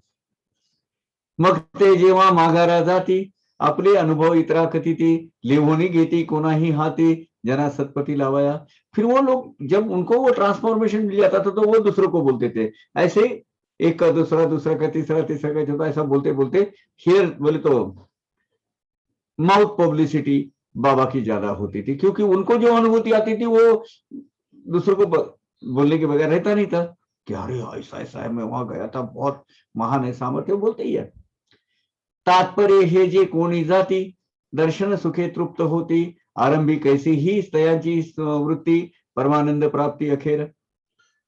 यानी सारांश में क्या है, जो जो संशय भावना से दिल में तरह तरह की आशंका रखकर बाबा के पास अनेक संकल्प होकर विकल्प साथ में रखकर जो गए हैं, वो बाबा के दर्शन लिए कि उनकी चित्तवृत्ति में पूरा पैराडाइम शिफ्ट हो जाता था, उनकी वृत्तियां बदल जाती थी, वो कुतर का सब निकल के उसका आनंद में परिवर्तन होता था और वो बाबा के परम भक्त बन जाते थे। मनोता पुले पायी जाती, असे नाका चिकित्सा प्रीती, परी निराळी वस्तुस्थिती, काय साधिती बाबांचे कार्य साधिती बाबांचे। चिकित्सा होते कि क्यों नहीं होते हैं, लेकिन वो बाबा शिरडी में जाते थे और वो उधर आके प्रत्यक्ष वहां का जो दृश्य नजारा देखते थे तो उनका वो पूरा संकल्प विकल्प आशंका शंका वो सब धरे की धरी रह जाती थी। और बाबा के बारे में जो उल्टा सुल्टा जो सुनते थे, ऐसे जो लोग अपना वो प्रिजुडाइज माइंड से वहां आ जाते थे, वो अपनी निष्ठा बाबा के चरणों में अर्पण कर कर ही वापस जाते थे। बाबांची तया देती स्फूर्ति,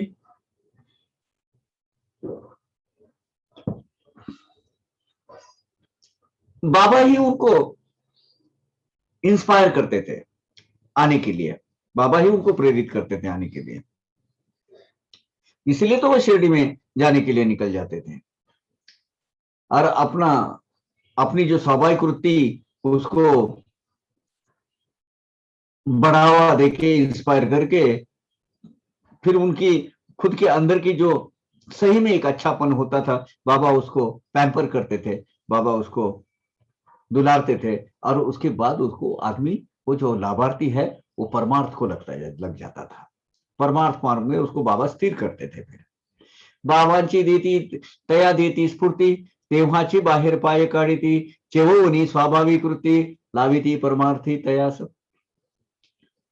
बाबा का ये मतलब अजब तरीका है पारमार्थिक मार्ग, पारमार्थ के मार्ग पर लोगों को लगाने का। कोण जाणे तयांच्या कळा, जाणू जाता होतील अवकळा, होवनी निरभिमान पायी लोळा, भोगाला सोळा सुखांचा। ये बाबा का जो सूक्ष्म योजना है, बाबा की सूक्ष्म योजना है, वो इमीडिएटली अपने बुद्धि के दायरे में आना या अपने को समझ पाना बहुत मुश्किल है। अगर हम हमारे तरीके से कुछ अनुमान लगाने जाए तो अपनी ही हम ही फजीत हो जाएंगे या तो हमारी दुर्दशा हो जाएगी। ये क्योंकि हम फालतू का अर्थहीन वृथा अर्थहीन अभिमान पाते हैं, दुराभिमान। ये छोड़कर अगर आप साईं के पास में जाएंगे ना, साईं के चरणों में, तो आपको शाश्वत सुख की प्राप्ति होगी। मैं कोई हूं, इस भावना से आप शिरडी जब भी जाएंगे तब साईं आपको कहीं नहीं मिलेंगे।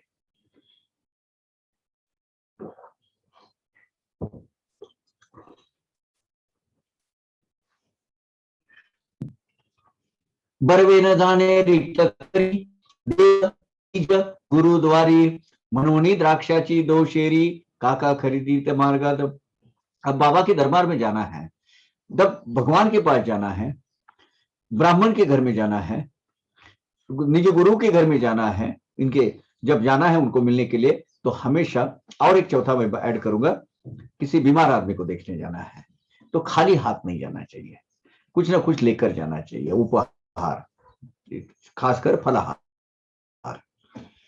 इसीलिए काका ने क्या किया, 2 शेर में ऑलमोस्ट 2 किलो, अबाउट 1 शेर यानी 950 ग्राम कुछ रहता था, यानी ऑलमोस्ट 2 किलो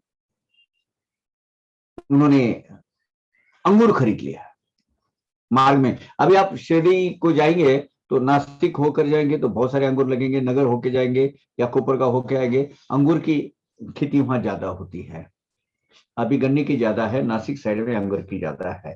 तो वो मुंबई से आ रहे थे तो नासिक साइड से आ रहे थे तो वहां ये ज्यादा है अंगूर, तो काका ने 2 शेर अंगूर साथ में लिए बाबा को अर्पण करने के लिए। पोटी नाही बीज जात, ऐसे ऐसी ऐसे ऐसी ही द्राक्षाची जात, परी सबीज जीवेळी प्राप्त, घेतली विक्रीत काकांनी। अभी हो, अंगूर जो है 2 प्रकार के, 2 किस्म के होते हैं, 2 जाति है उनमें। जो फल में बीज होता है, बड़ा बीज होता है, खाते वो अपने को बाहर निकालना पड़ता है। दूसरा होता है निर्बीज, उसमें बीज नहीं होता है। हाल ही में ये 40-50 साल से वो निर्बीज, पहले भी था, बहुत रेयर था, लेकिन अभी तो निर्बीज ही ज्यादा हो गए, बीज वाले बहुत अंगूर कम हो गए अभी। ये दोनों थे।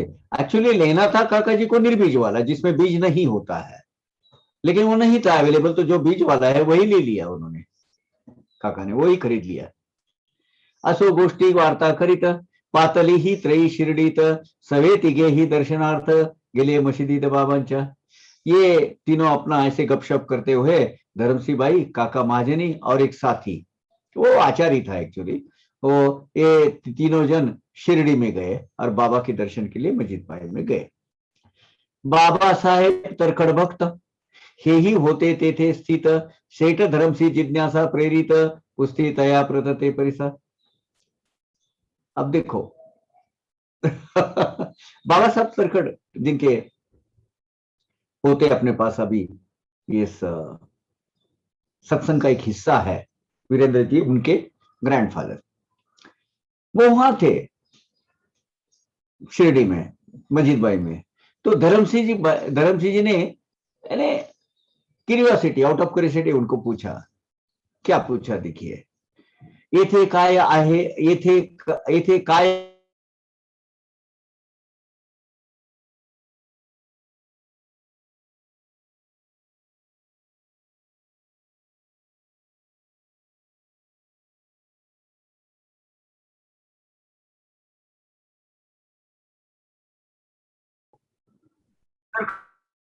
तरखड़ काका उनको पूछा धर्मसिंह जी ने कि आप यहाँ क्या है, आप क्यों आते हो यहाँ?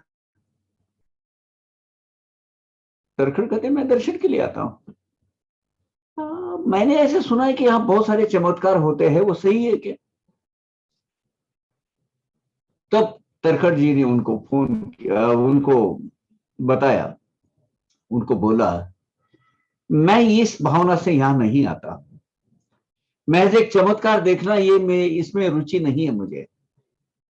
वो जिनको ऐसे देखने की आशा होती है या इच्छा होती है, उनको उनकी अनुभूति वैसी मिलती होगी, लेकिन मेरी भावना यहाँ अनुभूति देखने के लिए नहीं है, अपना ये कुछ लीला देखने के लिए या कुछ चमत्कार देखने के लिए, इस भावना से मैं नहीं आता हूं, मुझे नहीं चाहिए वो।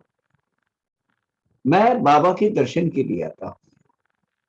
जिनकी इच्छा होगी ऐसी ऐसे चमत्कार या ऐसे साक्षात्कार अनुभव करने की, वो आते होंगे बेचारे, उनको मिलता होगा, लेकिन मेरी भावना ही ऐसी नहीं है, मुझे कोई आकर्षण नहीं है उसका, चमत्कार देखने का। काकांनी पायी डोई ठेवली, द्राक्षे बाबांच्या करी अर्पिली, वाटावयाची सुरुवात झाली, मंडळी जमली होतीच।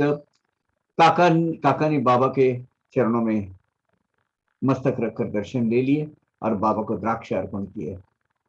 और बाबा ने जितने भी उपस्थित लोग थे, उसमें काका साहब अपने बाबा साहब तरखड़ भी थे और तरखड़ आजोबा और बाकी ये लोग तो थे ही। तो बाबा ने जितने भी वहां उपस्थित लोग थे उनको द्राक्ष का प्रसाद देने के लिए शुरुआत कर दी। बाबा तव इतरा समवेत, धर्मशीस ही काही देत, परितयाती नावडती जात, निर्विजी प्रीत तयास। अब धर्मसिंह जब सब साथ में एक एक लाइन करके दे रहे हैं, तो धर्मसिंह को सही बोले तो सेठ जी है भाई, चॉइस है, अच्छे खाते हैं, अच्छा मतलब मैंने चॉइस से खाते हैं, तो उनको वो सभी द्राक्ष नहीं पसंद है। वो मुंह में डालो, फिर वो ये करो, उसका वो बाहर क्या बोलते हैं, बीज निकालो, वो थूक दो, कष्ट होते हैं ना तो उनको वो पसंद नहीं था। उनको सभी द्राक्ष कतई पसंद नहीं थे, वो कभी नहीं खाते थे। उनको निर्बीज, जिसमें बीज नहीं है, ऐसे द्राक्ष पसंद आते थे। ये सभी द्राक्ष की उनको बहुत चिढ़ आती थी। या द्राक्षाशी तयास चिड आरंभित उपजली नड, कैसी सेवा वाटले अवघड अवेर ही जड़ वाटे मन। अब ये सभी द्राक्ष बाबा मुझे दे रहे हैं, मुझे तो कतई पसंद नहीं है, वो मैं मुंह भी न डालू। और इधर तो शुरू में ही बाबा की पहला अनुभूति ऐसी आ रही कि हाथ में बीज वाले द्राक्ष खाने पड़ रहे हैं। अब न खाए तो अनादर, उसको नकारना भी अच्छा नहीं है। We should not reject it, बाबा दे रहे हैं।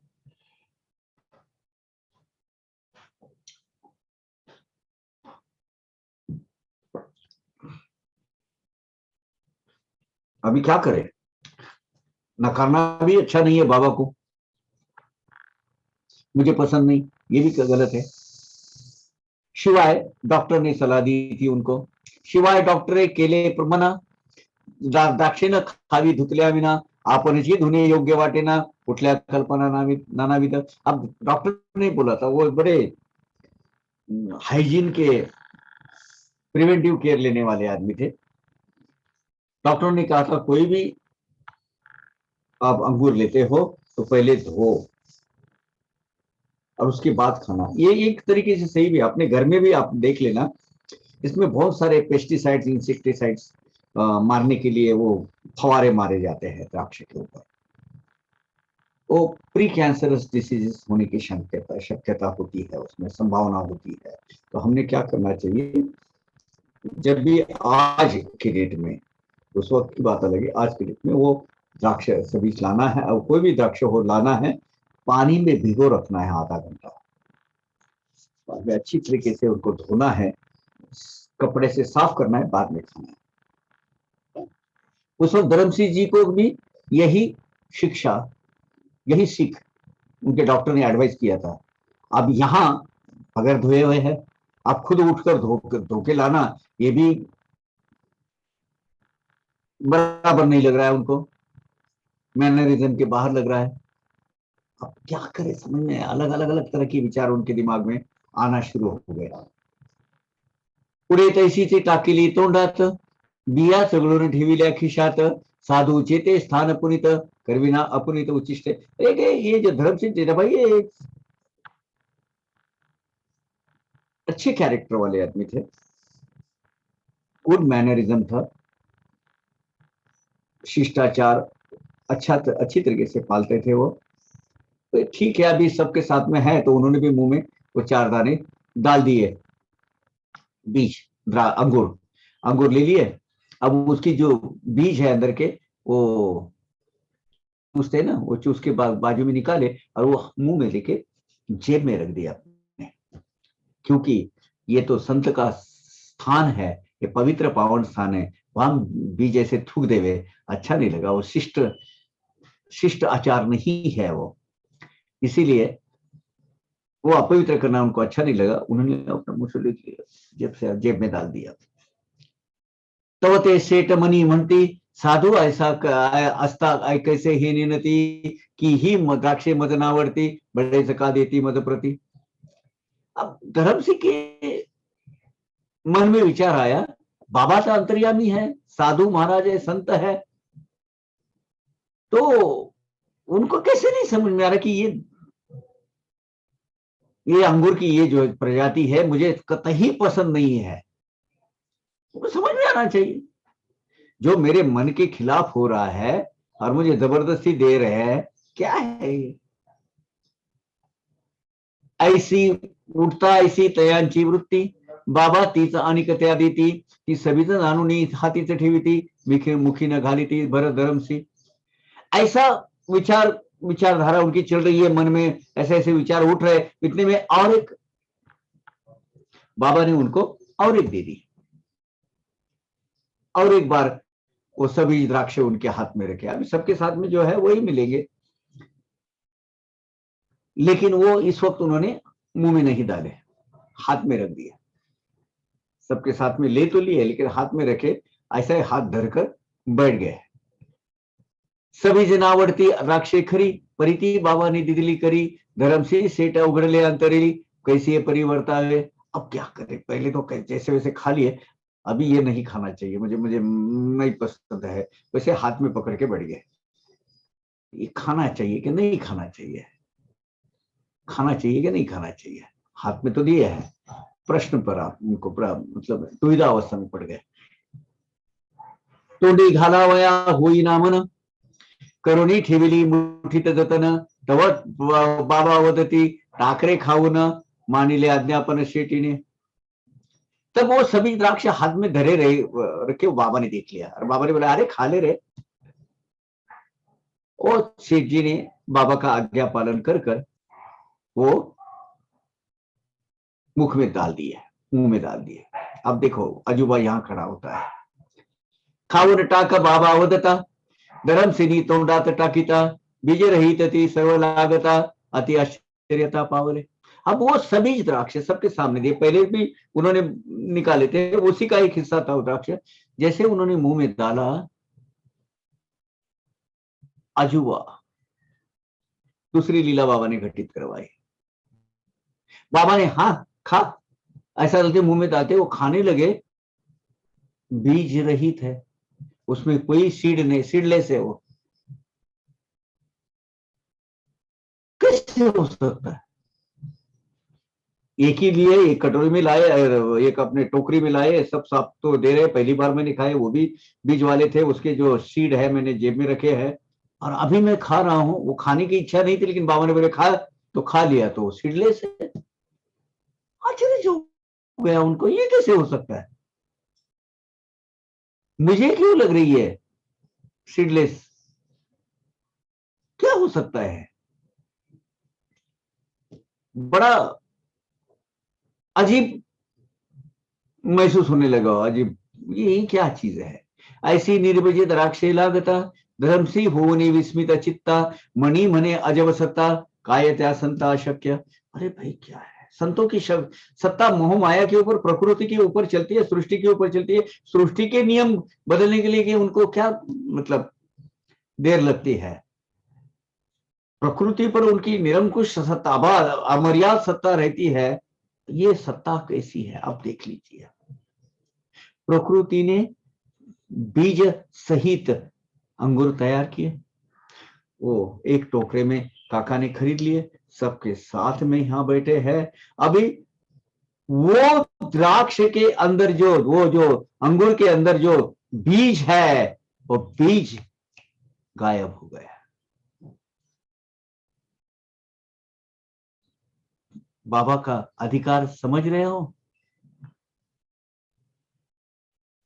भगवान ने क्रिएट की हुई सृष्टि, सृष्टि के निर्माण के अपने खुद के नियम, मोह माया के प्रकृति के अपने नियम है। वो नियम नहीं तोड़ती किसी भी, उसको किसी का भी अधिकार नहीं चलता शिवाय परमात्मा के, क्योंकि परमात्मा ने उसको अधिकार प्रदान किए। तो किसी का भी नहीं सुनना, तो तेरे हिसाब से चलना। परमात्मा का अंश और वो ईश्वरी सत्ता होने के सिवाय आप ये नियम नहीं बदल सकते। बाबा का अधिकार यहां समझ में आता है। प्रकृति के खिलाफ, मोह माया के नियमों के विरुद्ध यह घटना घटित हो रही है। प्रकृति का अजब अजब अजब अजब करनी है ये बाबा की। अरे कैसे हो सकता है? अब वो खात्री कर लेनी थी।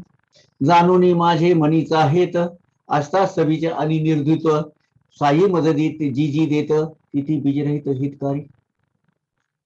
मेरे मन में न धोए हुए सभी द्राक्ष की नापसंदी मुझे पसंद नहीं है, ये पसंदी बाबा ने पहचान ली और मेरे खास मेरे हिस्से के लिए जो सीड के सहित, बीज सहित जो अंगूर है, उसका ट्रांसफॉर्मेशन, उसको किसमें किया? निर्बीज सीडलेस अंगूर के रूप में किया, उसका रूपांतर कर दिया बाबा ने, खास मेरा मन रखने के लिए और मेरी मन में क्या चल रहा है ये जानकर। बाबा ने मुझे न पसंद जो सबीज द्राक्ष है वो निर्बीज में उसका रूपांतरण कर लिया।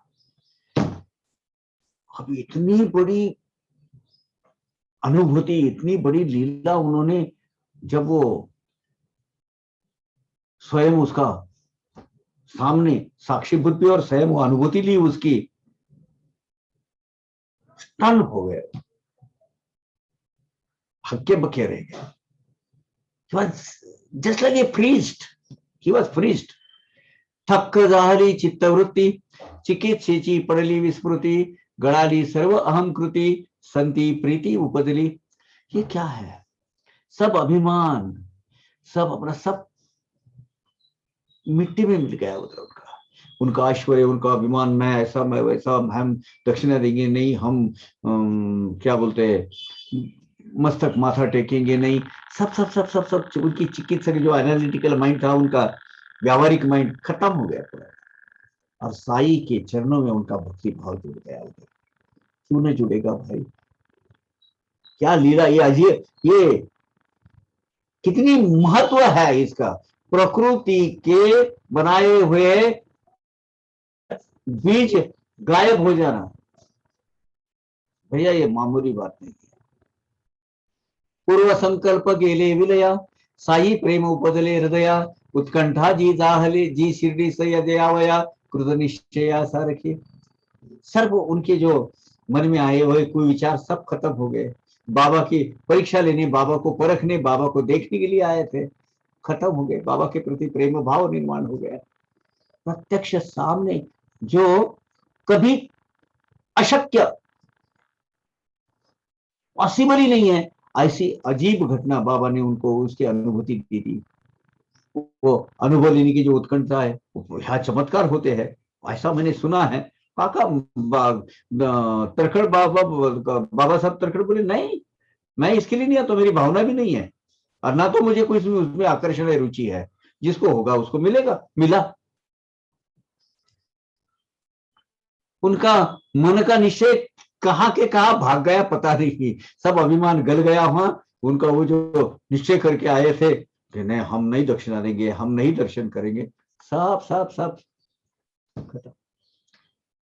बाबा तरखड हिते थे, बाबा फाशीच बसले होते, बाबा साई जाहले वाटीते, त्यातील त्यांतेही काही। अब वहां बाबा साहब तरखड भी थे, वही बाजू में बैठे थे। अब उनको भी कुछ अंगूर सबीज द्राक्ष उनको भी दिए थे। धीरे से धर्म सिंह उनको पूछते हैं, बाबा साहब तरखड़ को, कि बाबा साहब आपको जो अंगूर थे वो कैसे थे? मतलब उसमें बीज था क्या नहीं था? क्योंकि इनको अनुभूति निर्बीज वाली आई है ना, सीडलेस वाली आई है। वो पूछ रहे कि आपका क्या है, मतलब बीज वाले थे कि निर्बीज वाले थे? बाबा साहब बोले नहीं, बीज है उसमें। बाजू में दिया है, उनको दिया, मुझे दिया, मुझे निर्बीज है, उनको सबीज है। मेरे इसमें सीड है नहीं है, उसमें सीड है। क्या है भैया? तेने ते साधू ही श्रद्धा पसली, दृढीकरणार्थ कल्पना स्फुरली, साधू असाल तरी ही पुढली, जातील दिदली काकांना। अब उनका अधिकार तो समझ में आ गया बाबा का अधिकार उनको समझ में आ गया कि ये बहुत परमात्मा परमेश्वर अवतार है इनके, और बाबा के प्रति उनकी दृढ़ श्रद्धा बहुत दृढ़ हो गई। अब धर्म सिंह भाई को और एक कल्पना सूझी। अब आदमी चुलबुलापन होता है ना कि बाबा कैसे महान है, वो अपने दिल में तो बाबा ही घटित करवाते हैं, एक्चुअली बाबा ही विचार देते हैं।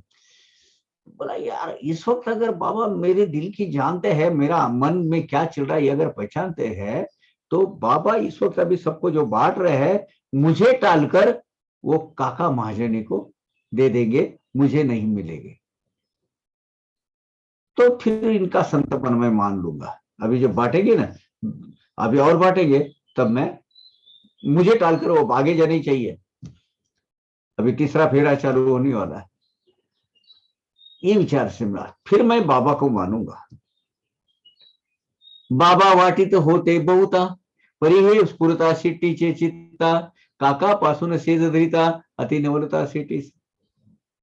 बाबा सबको बांटते थे, बाबा बांट रहे थे, लेकिन जब सेठ जी के दिमाग में ये विचार आया, बाबा ने वो जो अंगूर का बांटना काका माजेनी से शुरू कर दिया। काका माजेनी इधर बैठे थे तो इनको टाल दिया, तो आगे से शुरू कर दिया सबको बांटने के लिए। दूसरा भी अजूबा, यानी पहला तो वो तो मतलब सबके ऊपर है भाई, प्रकृति के भी ऊपर है, प्रकृति उनकी दासी है बाबा की। ये जो सृष्टि मोह माया सब कुछ है, कुछ भी कर सकते हैं बाबा। ये साधुत्व की लक्षण, ये साधुत्व के गुण धर्म सिंह को समझ में आ गए। और दूसरी बार बोले अभी मुझे नहीं मिलनी चाहिए, आगे से काका से शुरू होनी चाहिए, और काका से ही शुरुआत कर दी। दिल की बात जान ली और श्रद्धा दृढ़ हो गई, पक्की निश्चित हो गई। ऐसी साधु त्वाचा खुना, ऐसा हा मन कवडेपणा, पुरा झाला धर्मसीच्या मना, साधु साई ना मानावया। ऐसे साधुत्व के पूरे लक्षण और पूरी उनकी सत्ता, उनके अधिकार और अंतर्यामित्व, लोगों के दिल में क्या चल रहा है वो पहचानने की उनका जो शक्ति है, ये धर्म सिंह के दिल में पूरा मतलब पूरा बैठ गया। उनको खातरी हो गई और वो साई को मानने लग गए। माधवराव होते ते मग झाले बाबास निवेदित ते, काकांचे मालक शेठ हे ते, झाले समजाविते बाबास। वो माधवराव देशपांडे भी बाजू में थे। माधवराव देशपांडे वो बाबा को ये धर्म सिंह भाई की पहचानत करवाने लगे कि बोले बाबा, काका महाजनी की जो जहाँ काम करते हैं ना, काका महाजनी जहाँ नौकरी को है, जहाँ मुख्याधिकारी है, वो फर्म के मालिक है। ये काका के मालिक है, ये मालक है काका के। अब बाबा उस पर क्या बोले, बोलो हा कुठला मालक, काकाचा मालक, त्याचा मालक आहे अनिक। बाबा दे प्रत्युत्तर देती चोख, काका चोखदायकपणे। अब काका महाजनी को संतोष लगे इस हिसाब से, बाबा ने जो जवाब दिया सबके सामने, वो बोले अरे ये काय कैसा है बाबा का काका का मालिक हो सकता है?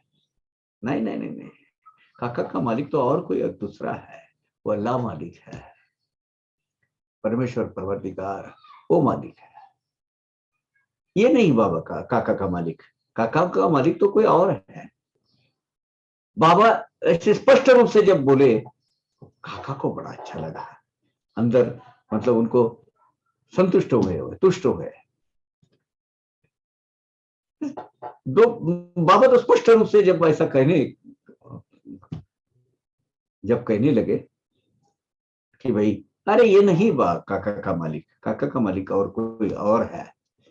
आनिक ऐसी कैसी नवल परी, आप्पा नामे एक आचारी, उभा तेथेच धुनी शेजारी, बाबा घाली ती सता बाबा तयावर घाली थी। अब वहां और एक अजूबा घटित हुआ।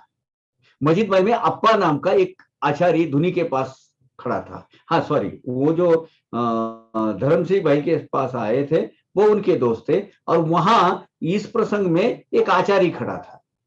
आचार्य ने तरह तरह के व्यंजन करने वाला, खासतौर समारोह में और इसमें।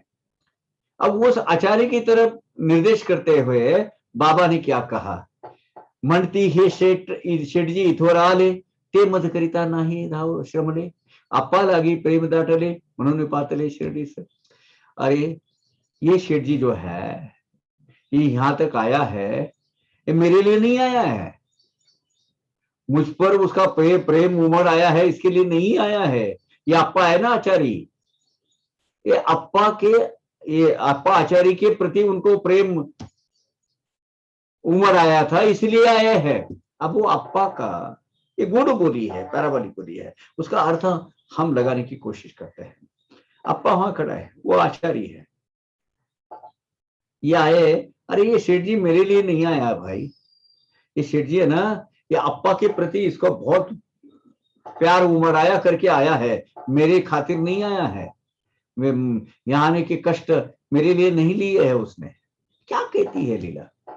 वो आचार्य अप्पा धर्म सिंह को जानता नहीं, पहली बार मुलाकात हुई, वो भी मस्जिद भाई में, वो भी आया हुआ है, ये भी आए हुए हैं। ये पहले तो सबीज निर्बीज का ये अजीब अजूबा घटित हुआ। उसके बाद बाबा ने उनके दिल की बात सुनकर वो बराबर आगे से काका से बांटना चालू कर दिया। इसमें तो दृढ़ीकरण हो गया था उनकी श्रद्धा का।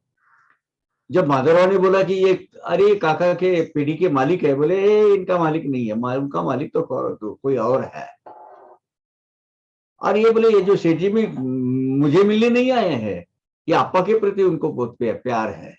क्या है ये बाबा के ये गुण बोली का चिंतन हम कर कर उसका सही अन्वयार्थ लगाने की कोशिश करते हैं।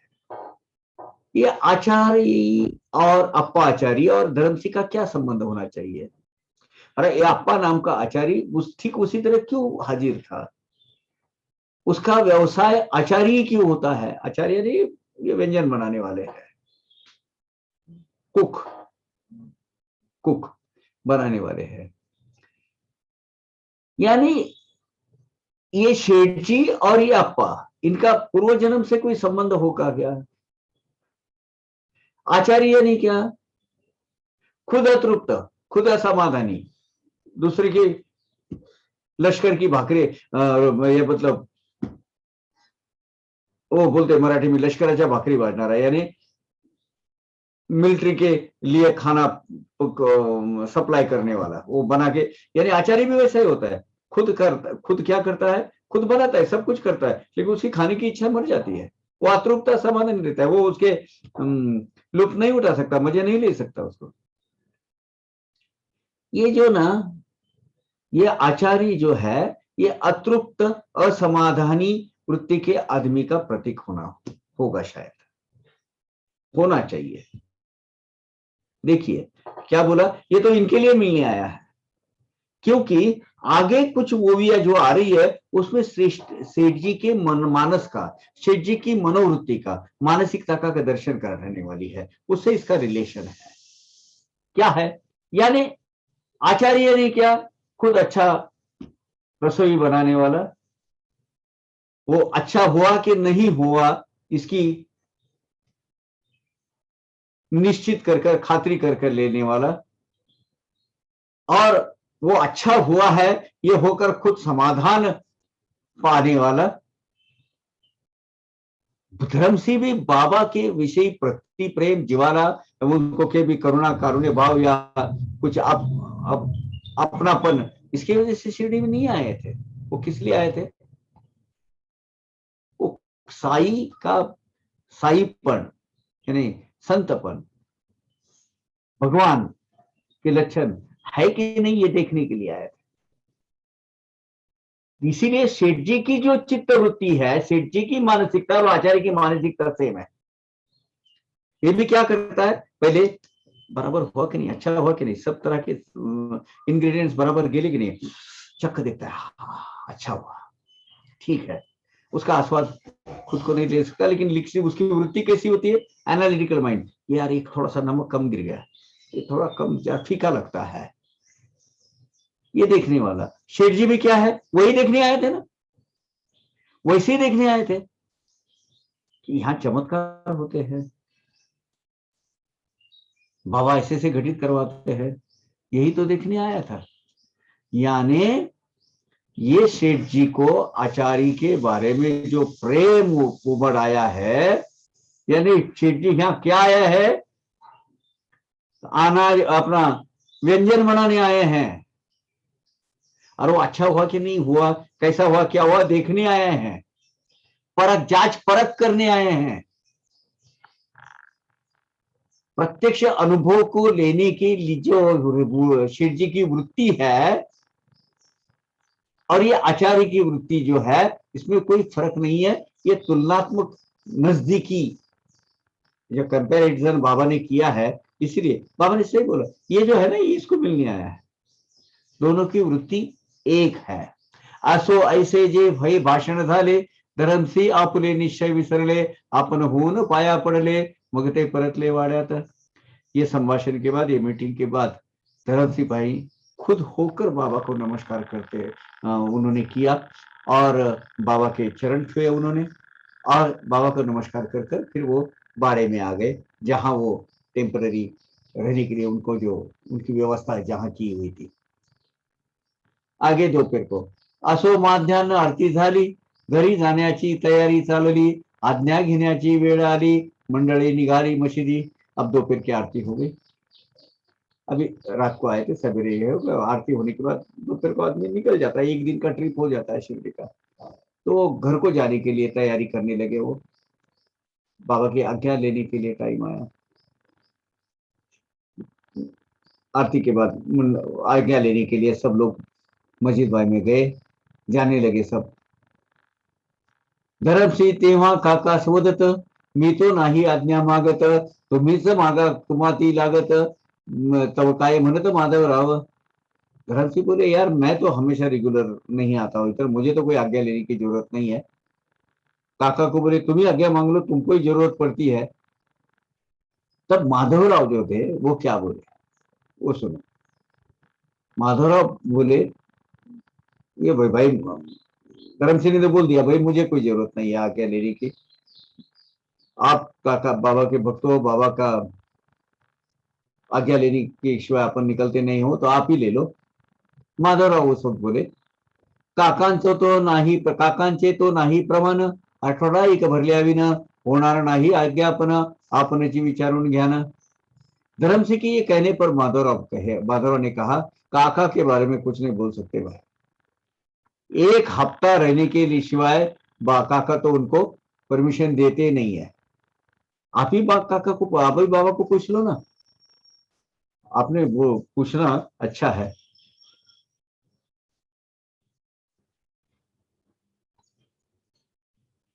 फिर वो तीनों मस्जिद भाई में गए। पुढे हे तिघे जाऊन बैसता, माधवराव आज्ञा मागता, बाबांनी सांगू आरंभिली वार्ता, ती स्वस्थ चित्ता परिसावे। अभी आज्ञा लेने के लिए गए तो बाबा ने एक कहानी सुनाने के लिए, एक गपशप करने के लिए शुरुआत की। माधवराव काका और धर्म सिंह मस्जिद पाई में बैठे थे। तब बाबा ने जो कहानी बोली कि बोले सुन बैठो जरा सुनो। होता एक चंचल बुद्धी, घरी धनधान्याची समृद्धी, शरीरी नाही आधी व्याधी, नसती उपाधी आवडे। एक चंचल बुद्धि अस्थिर मन का एक ग्रस्त था। देखो सुनो, तुम तीनों भी सुनो। एक बहुत ही अस्थिर दिमाग वाला, चंचल वृत्ति वाला, अस्थिर मन का एक ग्रस्त था। उसको कुछ भी किसी तरह की कोई कमी नहीं थी, अनाज खाना पानी पैसा, श्रीमंत था वो, समृद्ध था उसको, और उसका शरीर की सेहत भी अच्छी थी, उसको आरोग्य उसको भगवान ने दिया था। लेकिन कुछ ना कुछ तो करते रहने की उसकी आदत रहती थी, कुछ ना कुछ तो काम करते रहता था, उल्टा सुल्टा ये देना लेना ये देना होना, उसमें हमेशा वो बिजी रहता था। हालांकि उसको जरूरत नहीं थी, लेकिन उसकी जो वृत्ति है उसको बैठने नहीं देती थी।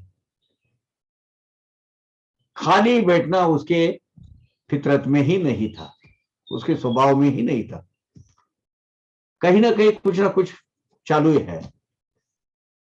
अब मेरा भी ऐसा ही है भाई, मैं कबूल करता हूं, मैं खाली नहीं बैठ सकता। अपने अनुभव किए होंगे, कुछ ना कुछ मेरे दिमाग में हमेशा फीडिंग होना चाहिए और कुछ कृति होनी चाहिए। ये आदमी का जो है, बाबा जो बोल रहे वो मुझे 100% लागू पड़ता है। उगाच बोझा वाही माथा, हिडे इतस्तता नाही अस्वस्थता, खाली ठेवी उचली मागुता, नाही निश्चलता मनास। बहुत अपने व्याप बढ़ा के ले रहा है, काम बहुत बढ़ा के लेता है, तरह तरह की उपाधि पीछे लगाते रहता है, कुछ ना कुछ नए झंझमेले नए झंझट लाते रहता है। मन को स्वास्थ्य नहीं, स्थिर नहीं, स्थैर्यता नहीं, मन को शांति तो बिल्कुल नहीं। हाँ, अरे जैसा कि सब दुनिया का भार इसी के सर पर है, अपने ही सर पर आके बैठा है, इस हिसाब से रात दिन वर्कोहॉलिक के जैसा काम करते रहता है और अपनी मन की स्थिरता गवा बैठता है। इसकी ये आदत हो गई है, लत लग गई है इसको, एंड इट्स देयर। वन तरह की ये बीमारी है, मन की चित्त स्थिरता। ये लोग खाली नहीं बैठ सकते, कुछ है तो उनको लगता है कि मैं कुछ नहीं कर रहा हूं, थोड़ा इनसिक्योरनेस लगता है। मेरी ऐसी वृत्ति है, वो क्या करे, आदत करेगी। पाहुणी ऐसी तयाची अवस्था, किंवा आली माझी या चित्ता, वाटेले त्या एका ठाई, आता ठेवरे निश्चितता म्हणालो। उसकी ऐसी हालत देखकर बाबा कहने लगे, वो कहानी बयां कर रहे हैं, उसकी ऐसी हालत देखकर मुझे भी लगा कि ये इसको कहीं तो भी स्थैर्य देना चाहिए।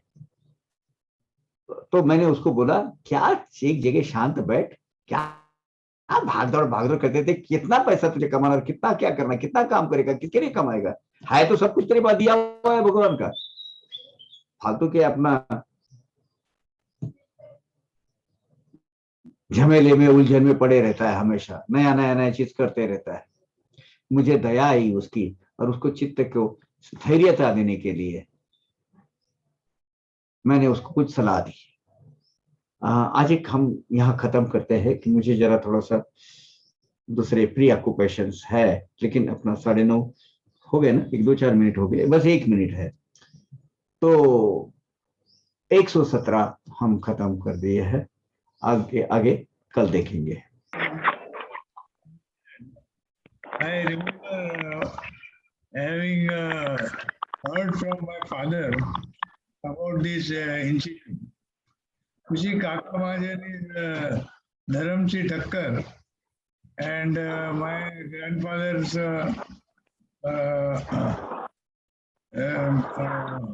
boss, that is Dharamsi Katao. They were knowing each other. So therefore, Baba Saheb Tarkad and Dharamsi Thakkar, they were knowing each other. So therefore, he bestowed, a lot of faith in my grandfather, and therefore he asked him about these grapes, seedless grape. So my grandfather told him that whatever grapes he got, because they are from the same bunch, you see. Most interesting thing is, it is from the same bunch, that bunch of grapes.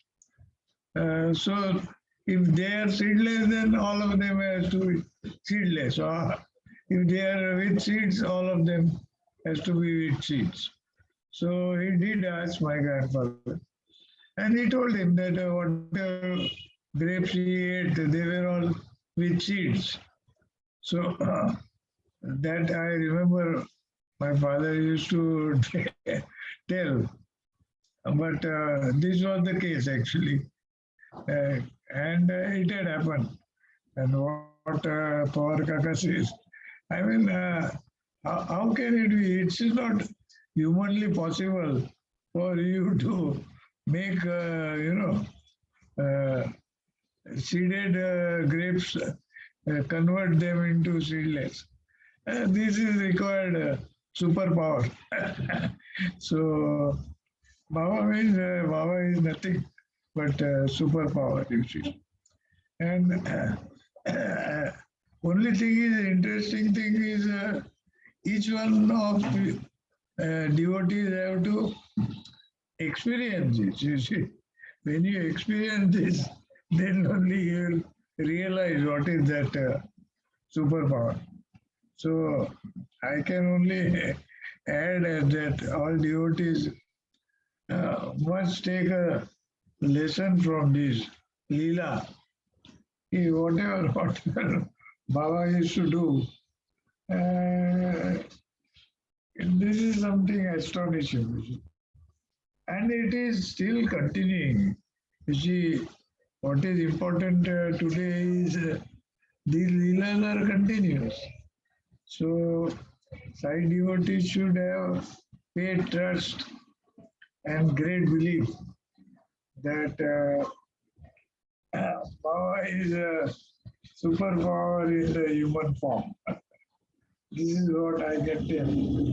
This is what I can only add, you see.